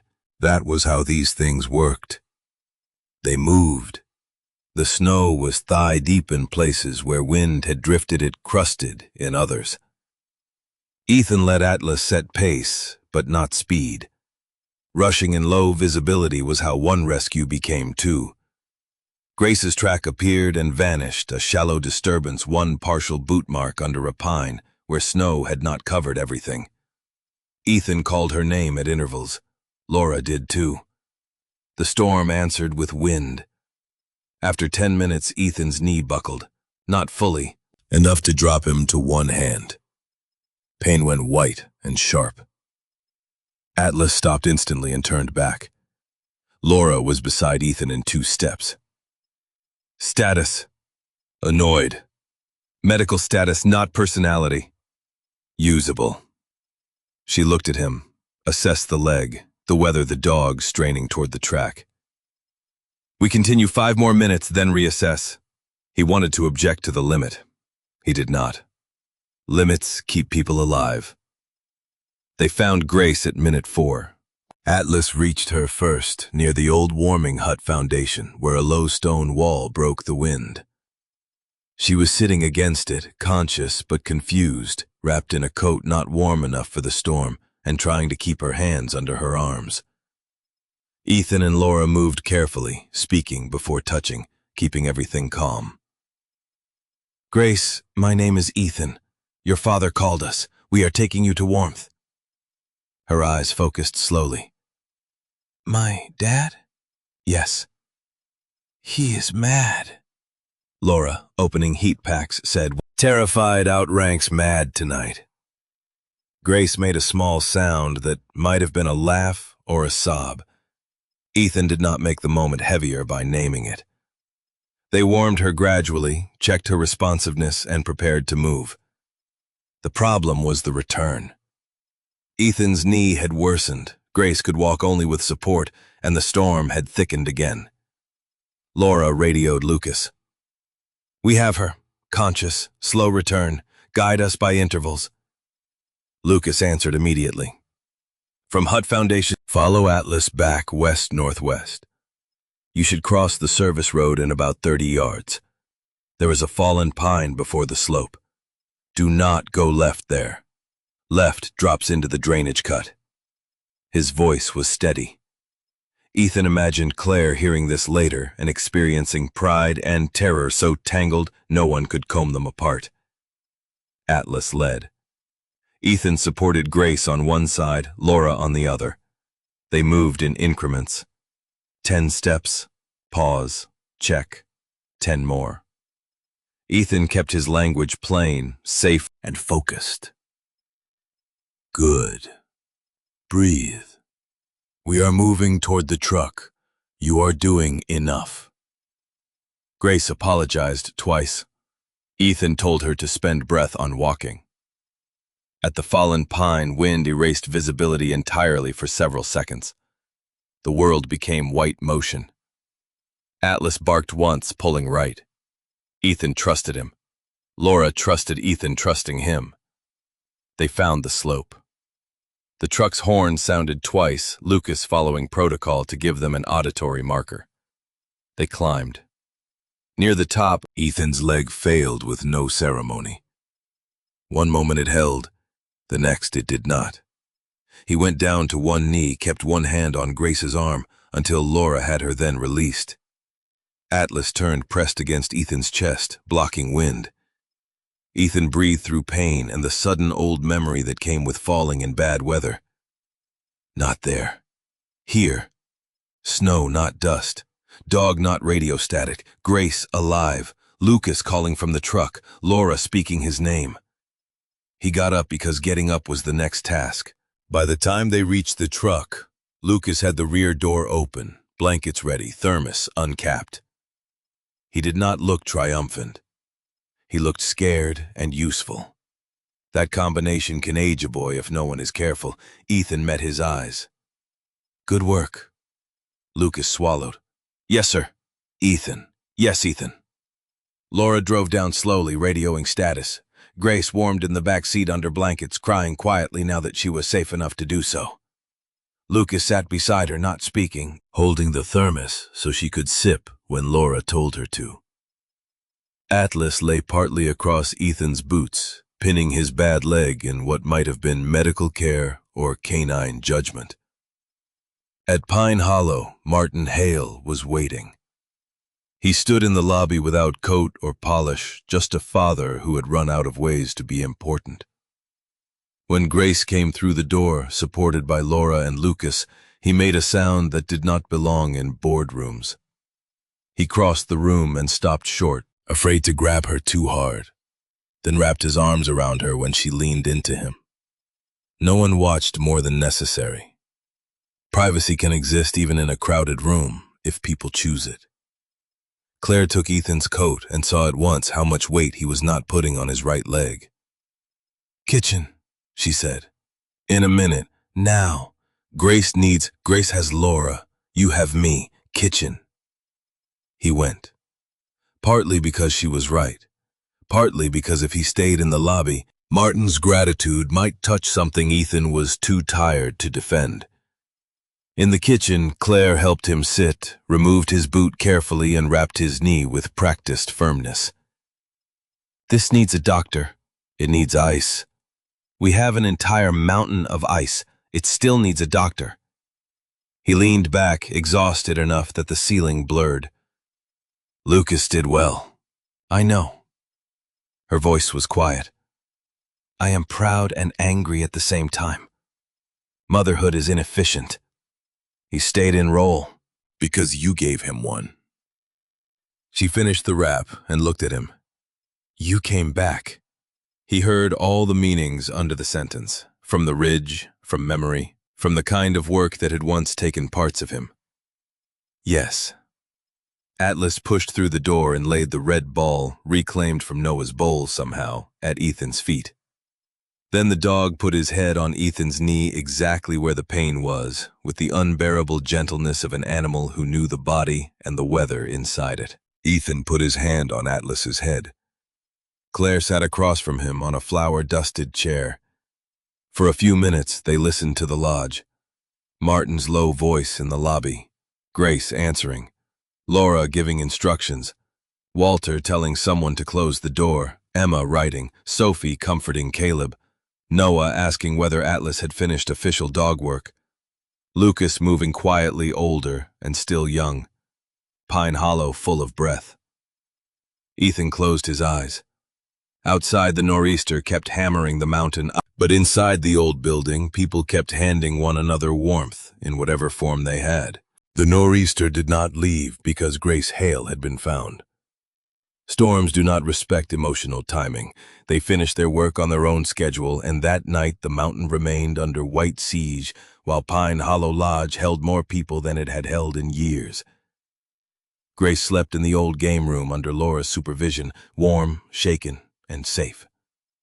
Martin Hale sat beside her for most of the night, in a chair too small for him, his coat folded over his knees, his polished shoes drying by the stove among snow boots, children's socks, and one pair of mittens Caleb had labeled suspicious because they did not match but seemed fond of each other.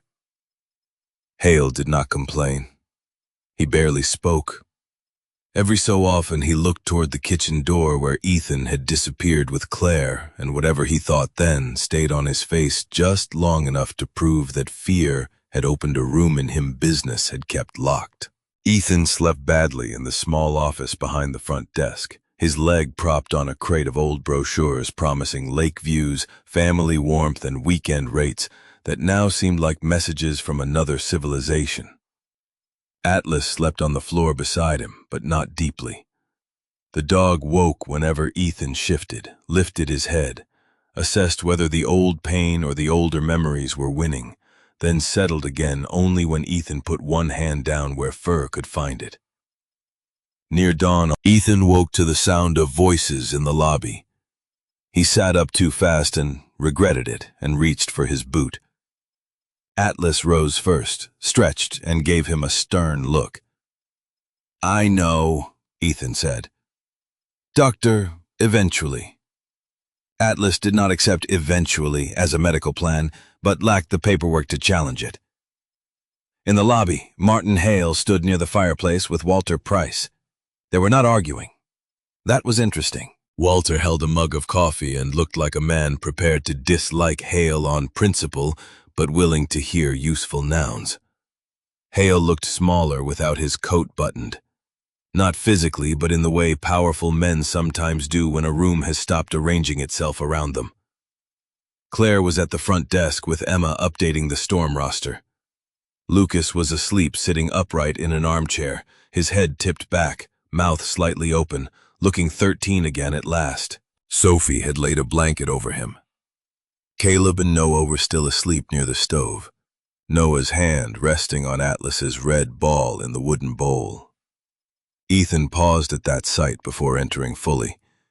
A bowl, a ball, a child, a dog, a lodge full of breathing people. There were entire philosophies less convincing. Hale saw Ethan and stepped away from Walter. Walker, Grace, sleeping, warm, embarrassed, which, I am told, is a good sign. It is. Hale's eyes dropped to Ethan's wrapped knee. And you? Annoyed, also a good sign. Walter snorted into his coffee. Hale did not smile. I owe you more than thanks. Ethan disliked the direction of the sentence immediately. Start with thanks. We will see how ambitious the morning gets. Hale looked toward Grace's room. Thank you. The words came plain. No polished edge, no public speaker's rhythm. Ethan nodded once. You are welcome. Hale seemed to understand that the phrase did not erase anything. Good. I also owe Ms. Bennett and her son thanks. Lucas gave Deputy Kim the route information. Claire kept this place operating while you were out in a storm looking for my daughter. I misjudged the family. Claire looked up from the roster. The room became attentive without becoming obvious. She said, You counted us from too far away. Hale absorbed that. Yes, I did. A silence followed, not hostile, not comfortable, real. Hale continued, I am withdrawing Northline's reclassification petition. Walter's eyebrows rose. Laura, entering from the game room, stopped mid-step. Ethan watched Hale's face. Why? Because my daughter was found on a road your shelter helps keep meaningful. Because my employee was found by your dog after my company sent him into a storm without enough understanding of what he was doing. Because the argument I was making sounds worse after a night in this building. He looked around. And because your father was right about this place. Ethan held still. You keep mentioning my father. Hale nodded. I knew him when I first came to Lake Placid. I was younger, hungry, and convinced every local man with an old building was in the way of progress. Your father caught my rental van in a ditch in March of '91, pulled me out, gave me coffee, told me that money could buy a building but not a reason for people to come in from the cold. Hale looked at the fire. I thought it was sentimental nonsense. I built Northline by proving men like him wrong. Did you? Claire asked quietly. Hale looked at her. In some ways. Not in the way that matters this morning. That answer changed the room more than an apology would have. It did not make Hale good. People are rarely repaired by one frightening night. But it made him visible as something other than a threat. Visible is where change can begin if pride does not shut the door. Laura folded her arms. Withdrawing the petition is a start. The road still needs maintenance. Northline will contribute to a shared emergency maintenance agreement.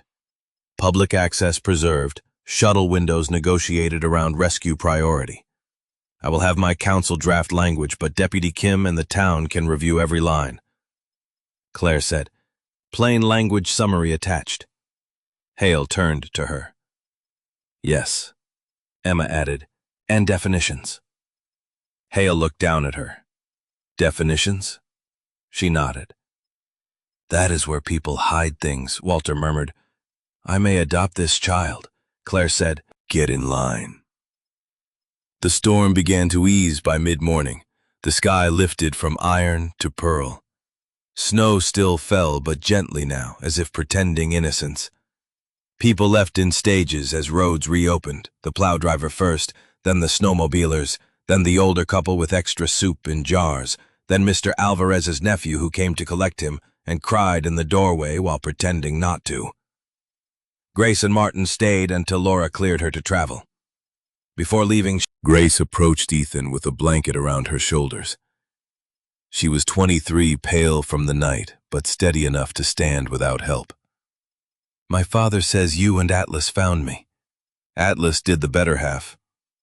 She looked at the dog who sat beside Noah because he had already accepted admiration from several parties and had reached capacity. Thank you, she said to Atlas first. The dog wagged once. Then she looked at Ethan. I am sorry about the papers. I offered to bring them. Dad did not force me. Hale's face tightened. Ethan answered gently, because guilt does not need extra weight when it has already found the correct address. Storms make bad choices worse. You made it through. That is enough for today. Grace nodded, eyes wet. Noah held out the red ball. Atlas says you can touch it because you were official dog work. Grace crouched, touched the ball with 2 fingers, and smiled.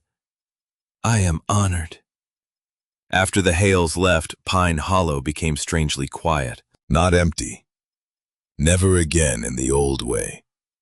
But the departure after a crisis has its own echo. People who remain start noticing dishes, damp floors, chairs out of place, the fatigue that arrives when purpose loosens its grip. Ethan stood in the lobby, looking at the mess, and felt overwhelmed by the ordinariness of what came next. Not danger, dishes. Not rescue, laundry. Claire came beside him.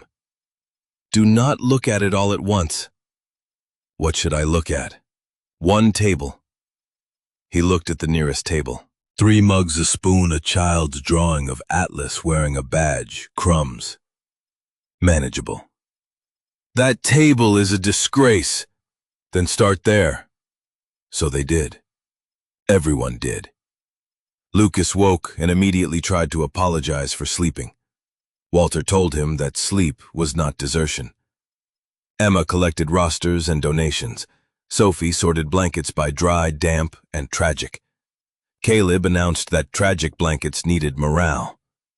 Noah carried Atlas's ball bowl from the desk to the hearth and back up, saying it needed to be where the action was, though the action kept moving.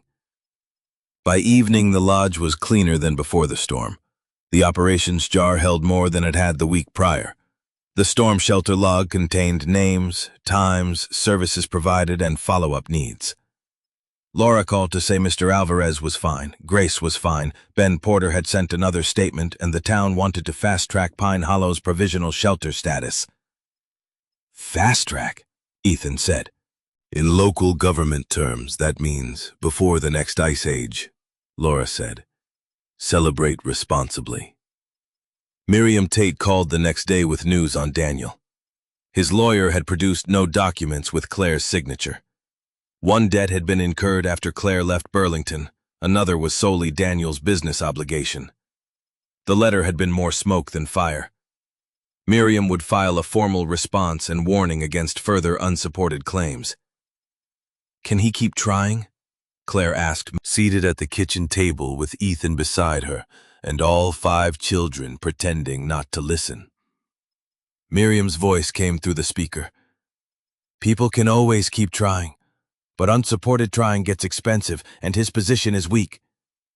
You are not responsible for debts you did not sign and did not benefit from simply because he finds your stability inconvenient. Claire closed her eyes. Ethan saw the words enter her. Stability. Inconvenient. Not guilty. There are sentences a person deserves to hear 10 years before they finally do. Thank you, Claire said. After the call, Lucas walked out to the porch. Ethan followed after a minute. The boy stood looking at the snowbanks along the drive, hands shoved into his coat pockets. He is not coming here, is he? Daniel? Yes. Not likely. If he tries, we handle it legally. Laura knows, Miriam knows, your mother knows. Lucas nodded. I hate that papers can reach farther than people. Ethan leaned on the rail. They can. But papers can defend too. The boy looked toward the repaired sign. I want to learn all of it. Not just engines, not just wood, papers too. So people cannot explain my life to me wrong. Ethan looked at him, this boy becoming a young man in increments no one had asked him to make so quickly. That is a good reason to learn. Walter said he would teach me proper joinery after the south storage room is done. He told me. Do you think I can? Yes, Lucas waited. Ethan had learned by then that the boy often needed the full sentence. I think you can learn to build things properly. Wood engines, papers, all of it. You pay attention. That matters more than pretending. Lucas looked down, swallowing something. My dad pretended? You do not have to inherit that. The boy nodded once, hard, and went back inside before the moment could embarrass him. Ethan stayed on the porch. Atlas joined him, sitting close enough that their shoulders touched. Snow slid from a pine branch in the yard with a soft thump. Pine Hollow's sign swung straight in the clearing weather. 2 days later, Hale's formal withdrawal arrived along with a draft for shared road maintenance that Laura described as surprisingly non-slimy. The bank notified of the road development and shelter status confirmed the restructuring remained active.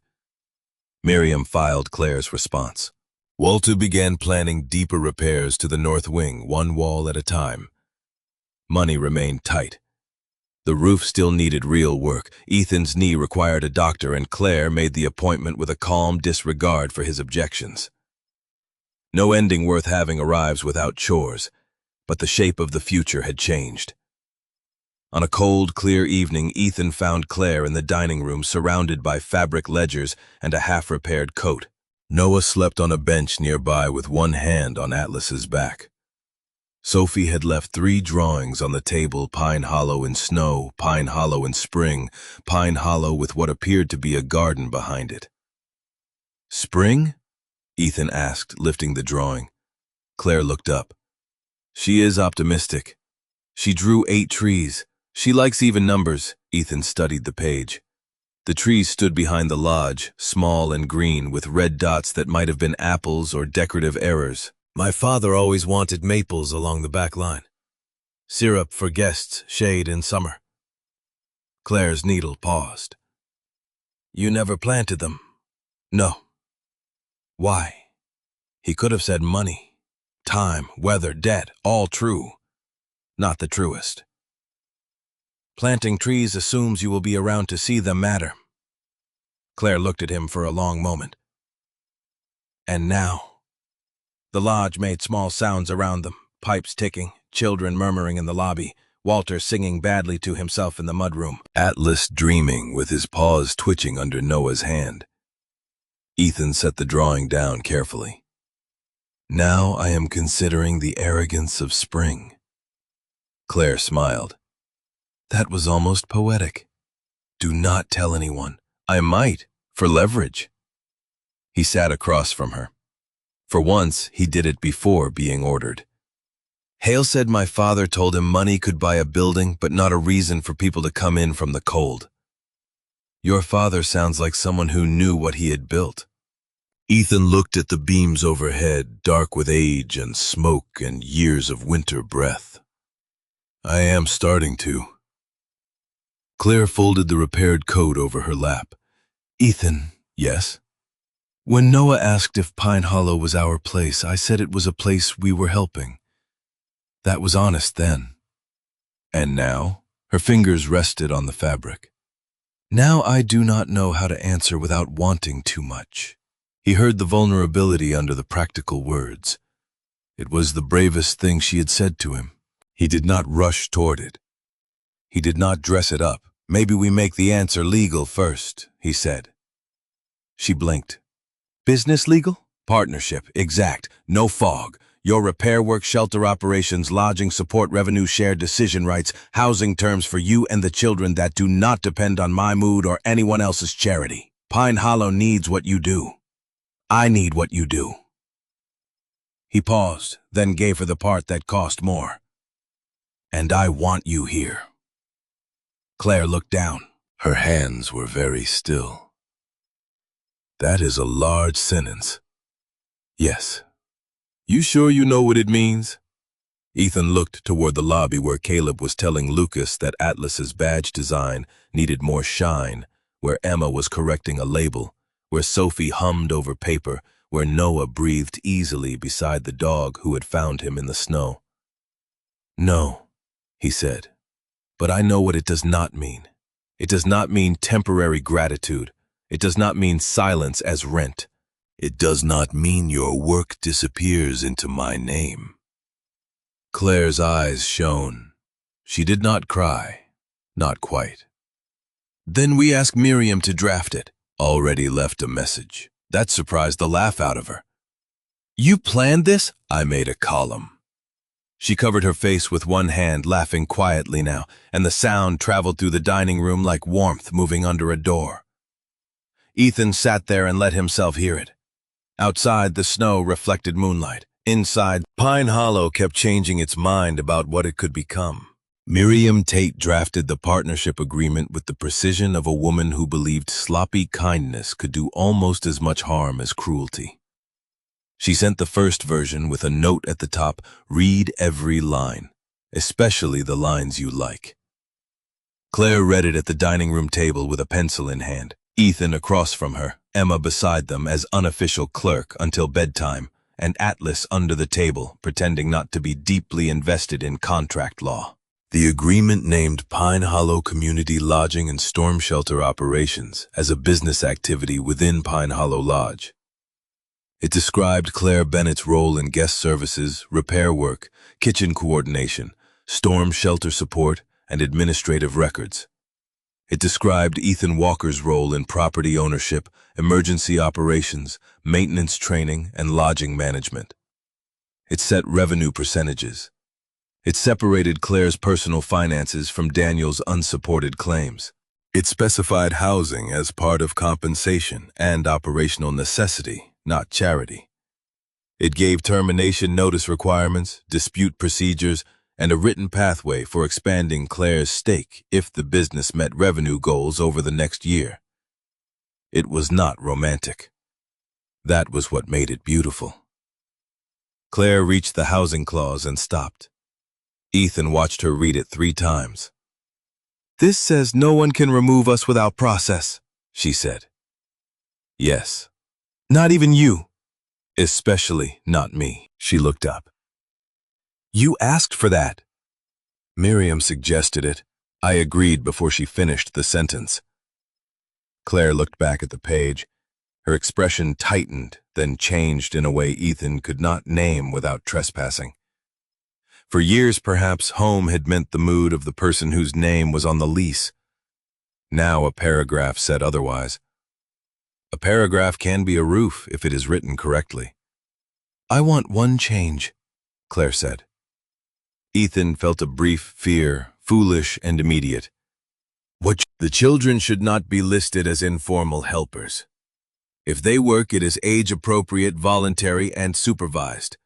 Lucas can apprentice with Walter under a separate arrangement. Emma can help with records only when schoolwork is done.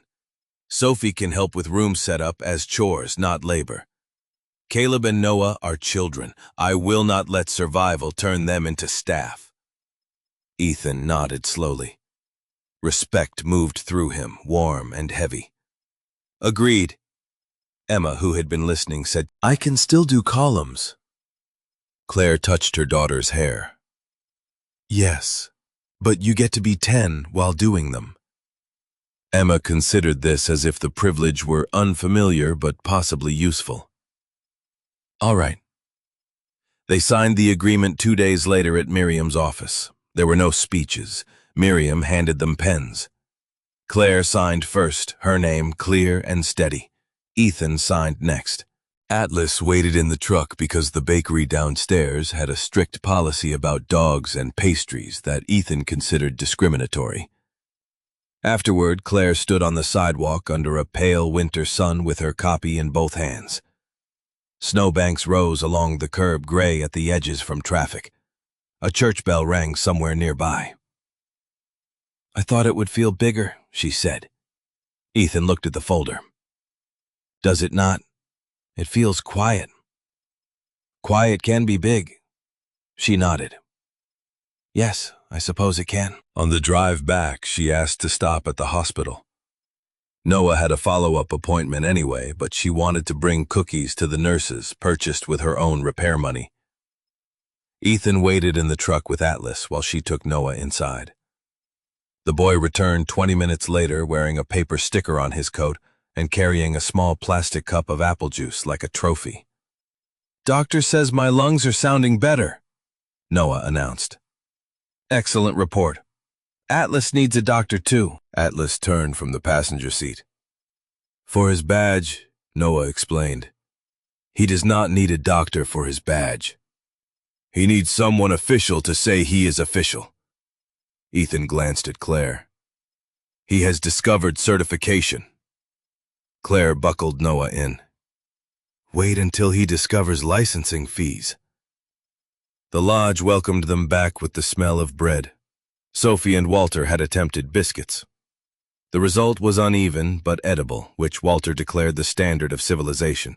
Lucas had spent the morning in the south storage room learning to plane aboard, and his face held the deep satisfaction of a boy who had made something fit where it had not fit before. Caleb had built an elaborate stick model of Pine Hollow's access road on the lobby floor, complete with a Northline SUV represented by a black button, and Atlas represented by a pine cone far larger than any other object.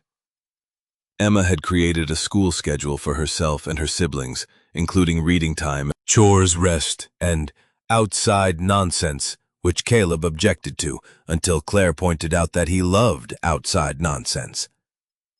The days lengthened by tiny increments.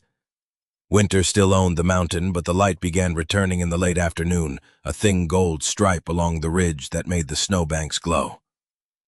Pine Hollow's provisional shelter status came through officially, printed on town letterhead and delivered by Laura with a thermos she claimed was a gift to herself because Ethan's coffee remained a public concern. Northline signed the revised road agreement.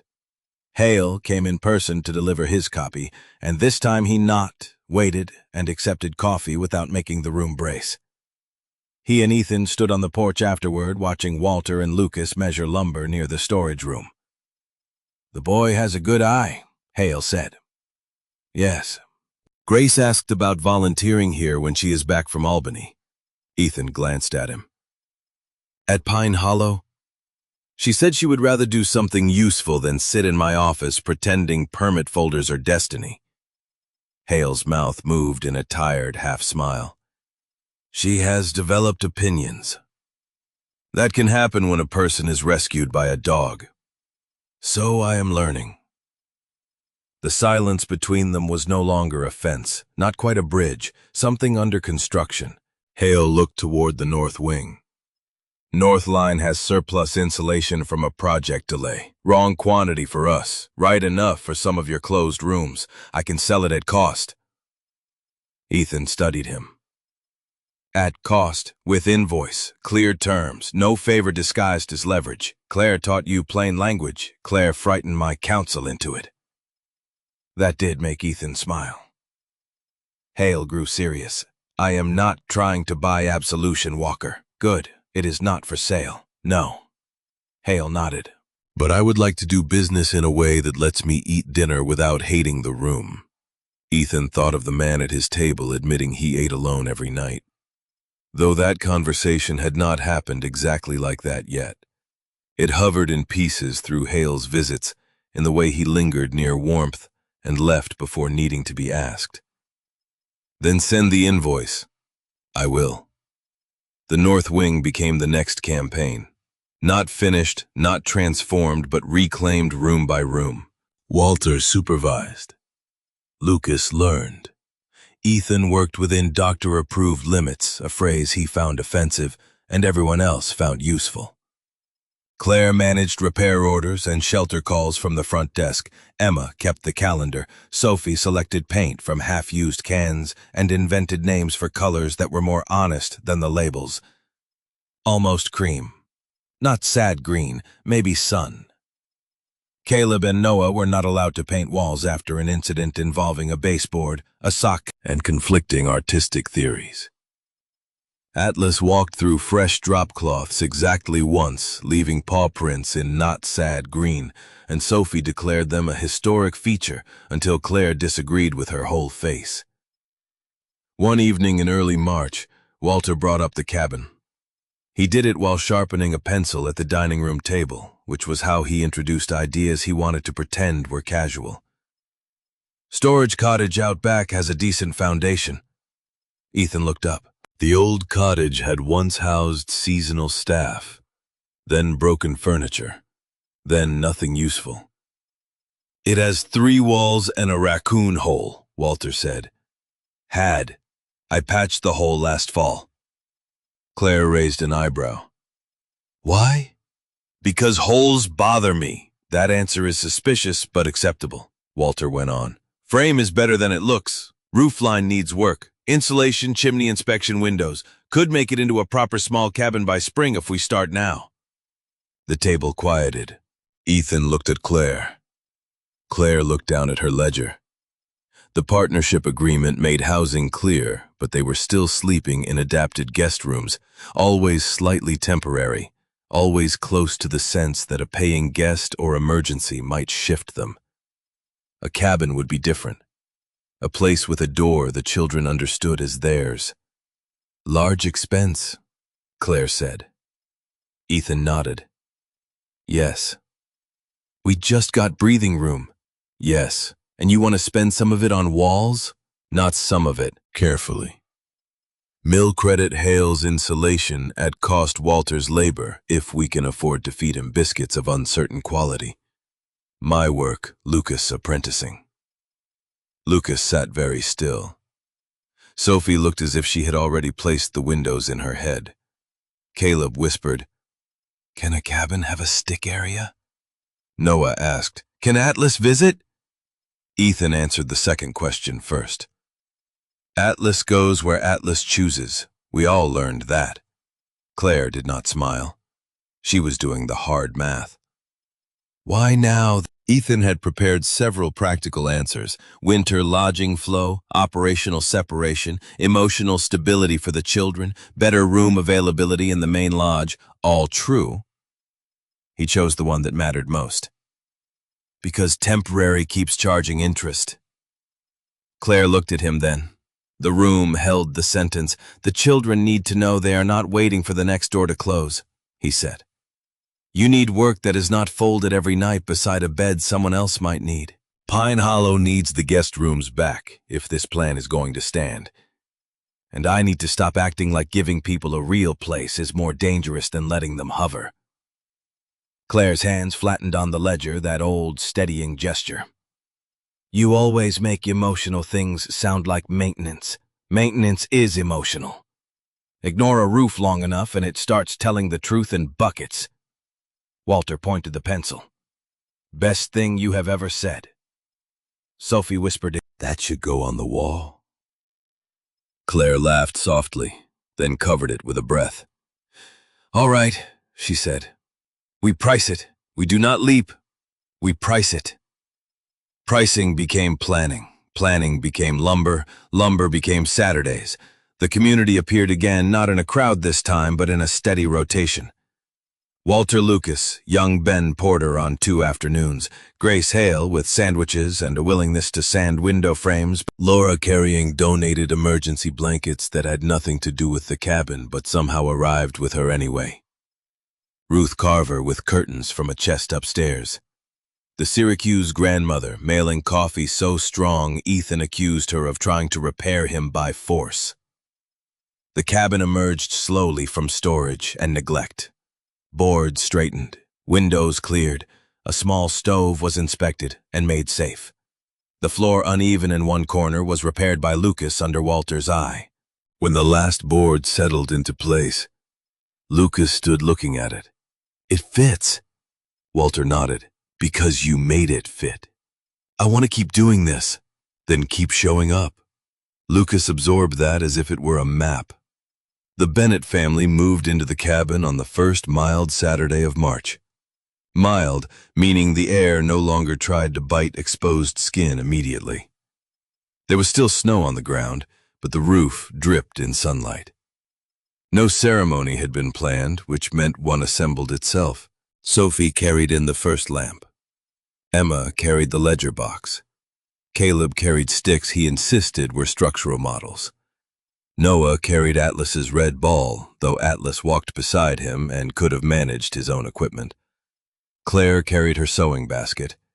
Ethan carried the small green-striped stone Noah had given the lodge, placing it on the cabin's windowsill where morning light could find it. Claire saw him do it and said nothing. Her eyes said enough. That evening, after the children had explored every corner assigned sleeping places, argued about shelf rights, eaten soup on the floor because the table had not arrived yet, and fallen asleep in layers of blankets and satisfaction, Claire stood with Ethan outside the cabin. Pine Hollow glowed 40 feet away. Two buildings now connected by packed snow, footprints, business papers, and something more difficult to name. "It feels quiet again," she said. "Big quiet." "Yes." Ethan looked at the back line where his father had wanted maples. The snow there had begun to sink around the trunks of existing trees, making dark circles that hinted at thaw. "In spring," he said, "I am planting maples." Claire followed his gaze. "How many?" 6 to 8. 8, she said. "Sophie likes even numbers." "Maples take time. Most things worth staying for do." He looked at her. She met his eyes without looking away. Behind them, inside the cabin, Noah laughed in his sleep, one bright sound that came through the wall and disappeared into the cold. Atlas leaned against Ethan's leg. The lodge sign moved slightly in the night air, straight and readable. Ethan had spent years surviving winter as if spring were an invoice he might not be able to pay. Now he was discussing trees that would shade children taller than they were today. That was either foolish or faithful, maybe both. He found he did not mind.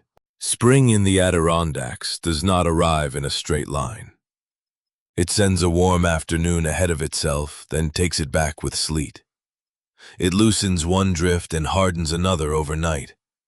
It lets water run under snow where no one can see it, so the whole mountain seems to be thinking secretly about change. By late March, Pine Hollow Lodge had learned that kind of change well. The lodge was not suddenly prosperous. Stories that end with sudden prosperity are usually selling something. Pine Hollow still had a roof schedule taped behind the desk, a bank reporting deadline circled in red, and a north wing that smelled faintly of paint insulation and Walter Price's opinions. Money remained careful. Coffee had improved only because the Syracuse grandmother mailed 2 more bags with a note that read, "For community safety." Ethan objected to the implication, and drank it anyway. But the building no longer sounded abandoned. That mattered. Doors opened and closed all day. Repair customers came with coats packs, torn seams, and gossip. Storm shelter supplies sat labeled in the game room. The town road agreement hung in a frame beside the old trail map, with a plain language summary Emma had insisted on typing. Claire's sewing table occupied the sunny corner of the dining room by right, not apology. The cabin behind the lodge smoked from its little chimney most mornings, and the path between the two buildings had become so packed by boots and paws that even new snow could not fully hide it. Atlas considered the path his personal corridor and patrolled it with the gravity of a border official. Noah followed when allowed, carrying the red ball in a mittened hand. "Official dog work," he told anyone who asked. Sometimes no one asked. He told them anyway. The community supper happened on the first Saturday after the roads softened enough for people to travel without feeling heroic. It was Claire's idea, though she claimed it was practical because the operations jar needed donations and the shelter program needed visibility. Sophie made hand-lettered signs. Emma organized seating. Lucas and Walter built 2 extra benches from reclaimed boards, and Lucas sanded them so carefully that Walter accused him of making furniture instead of seating. Caleb arranged kindling near the outdoor fire ring in a pattern he called efficient, and Ethan called a small city with zoning disputes. Noah placed stones along the porch rail as decorations. Atlas inspected each stone and approved none officially, but he did not remove them. By 5 o'clock, people began arriving. Ruth Carver came with marmalade and a blue scarf. Laura came in plain clothes for once, though her radio still sat in her truck because Laura trusted peace, but not completely. Ben Porter came with Grace Hale, both carrying trays of bread from the bakery under Miriam Tate's office. Martin Hale arrived last, alone, in a coat less formal than usual and boots that looked like they had finally met mud. He stopped at the repaired sign and looked at it for a moment before coming in. Ethan saw him from the porch. "You can enter without making a formal offer," he called. Hale looked up. "I am practicing." "How is it going?" "Poorly, but with sincerity." Ethan opened the door wider. That was how the evening began, not with speeches, but with people making room. Pine Hollow filled. The lobby took coats and laughter. The dining room took soup bread, coffee, 2 pies, 3 casseroles, a bowl of apples, and one mysterious gelatin dish Walter advised everyone to respect from a distance. The game room became children's territory under Sophie's command. She ran it like a theater director managing a cast of unreliable geniuses. Caleb demonstrated his stick road model to 2 visiting boys and became visibly offended when one suggested the bridge needed guardrails, then accepted the note after Lucas walked by and said the boy was right. Emma sat at the front desk for the first hour, recording donations, until Claire made her go play, at which point Emma negotiated for 20 more minutes of useful citizenship, and won 10. Noah fell asleep halfway through supper with his cheek against Atlas's side, while the dog lay very still as if guarding sleep itself. Ethan moved through the rooms carrying bowls, answering questions, accepting thanks awkwardly, and noticing small things. Walter, showing Lucas how to introduce him to a neighbor as "my apprentice," and Lucas trying not to stand taller. Laura laughing with Claire near the coffee urn. Grace asking Sophie whether she could help paint signs for Northline's shared shuttle schedule so tourists would stop parking like fools. Ruth Carver telling Martin Hale that his new road language was less slippery, which she meant as high praise. Hale accepting it like medicine. The supper raised enough money to cover the next insurance installment and part of the roof fund. More important, at least to Claire, it produced 6 new repair orders, 3 spring lodging inquiries, and a firm commitment from the town to hold quarterly emergency readiness meetings at Pine Hollow. Ethan watched her add the numbers after the main rush had passed. Her pencil moved with confidence now. Not ease. Confidence. There is a difference. Ease expects the road to be smooth. Confidence knows where the shovel is. Later, when the supper had thinned and the younger children were in the cabin under Emma's temporary authority, Ethan stepped outside to the porch for air. The night was cold but not cruel. Snow remained under the trees blue in the moonlight, while meltwater whispered somewhere below the porch. The lodge windows glowed behind him. The cabin windows glowed beyond the path. 2 sets of light 40 feet apart, connected by footprints and the dark shape of Atlas nosing along the edge of the walk before returning to Noah's door. Martin Hale came out carrying 2 mugs of coffee. He handed one to Ethan. "From the improved batch," he said. Ethan took it. "People keep attacking my coffee in organized ways. Community is difficult." They stood in silence. Hale looked older than he had in January, or perhaps simply less armored. "Grace is leaving Northline's permit office," he said, "going back to finish her emergency management degree." "Good." She says watching Pine Hollow during the storm made her want work that did not require pretending paper mattered more than people. "Paper matters. So she tells me. But apparently people first." Hale sipped his coffee.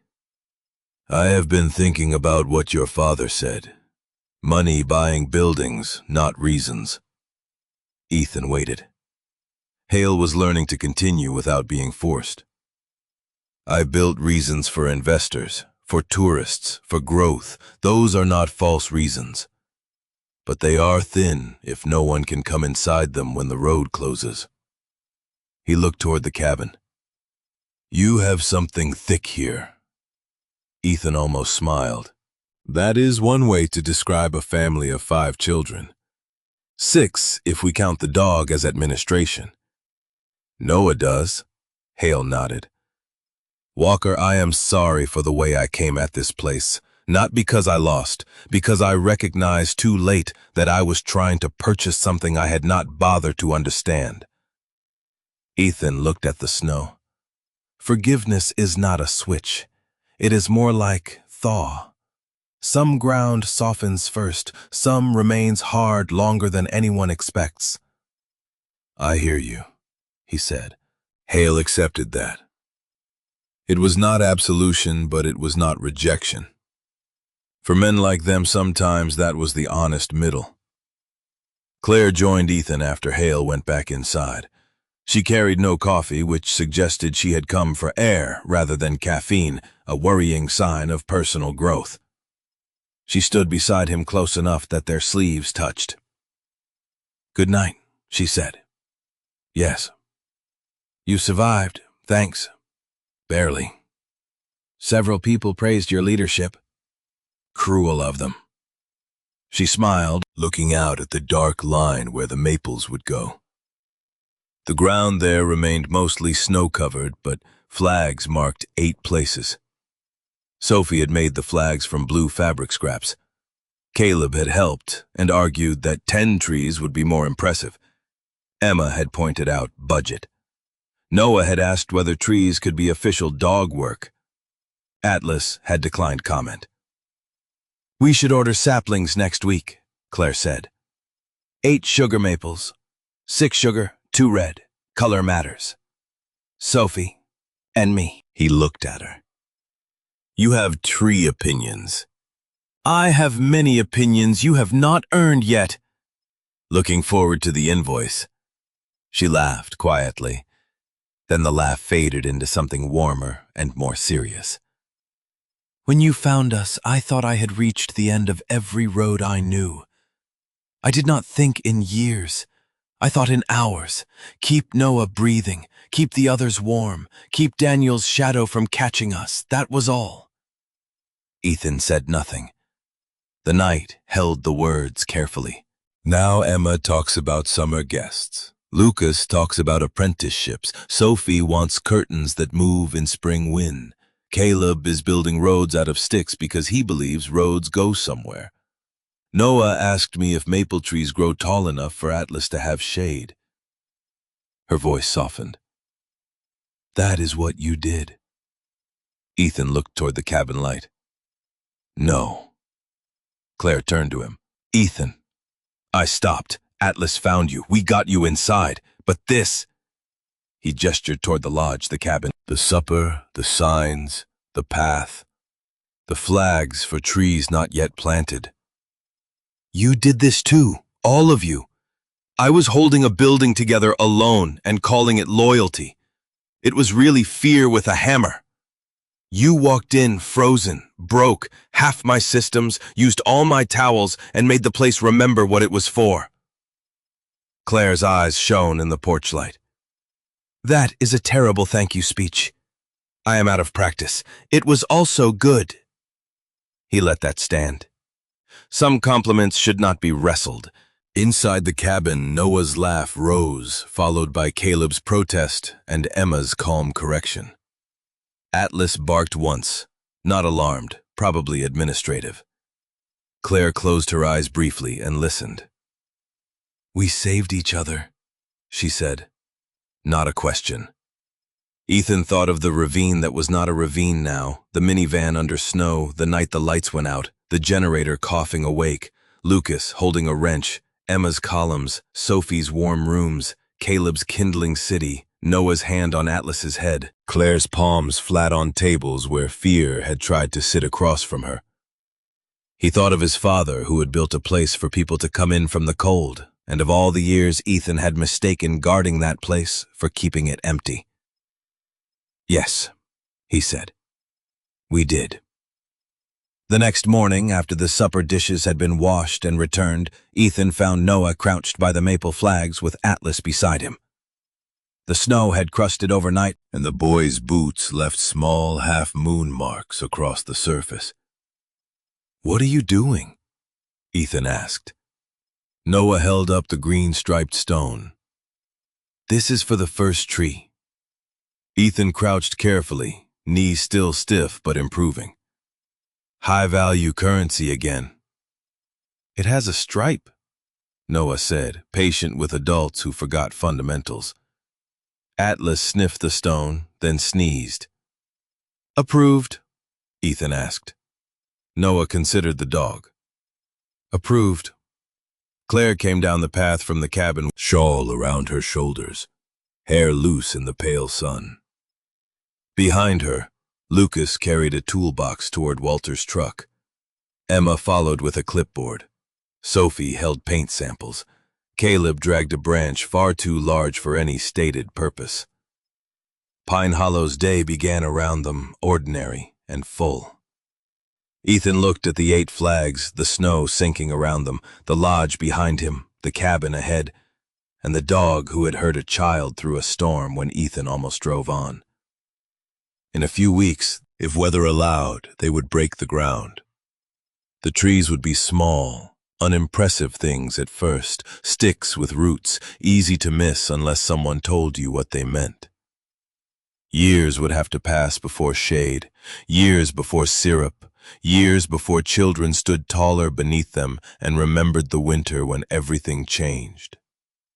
That was the point. You plant trees when survival is no longer the only prayer you know. You plant them when the future has become specific enough to mark with flags. Ethan took the stone from Noah and pressed it into the snow beside the first marker. Atlas leaned against his leg. Claire stood beside him.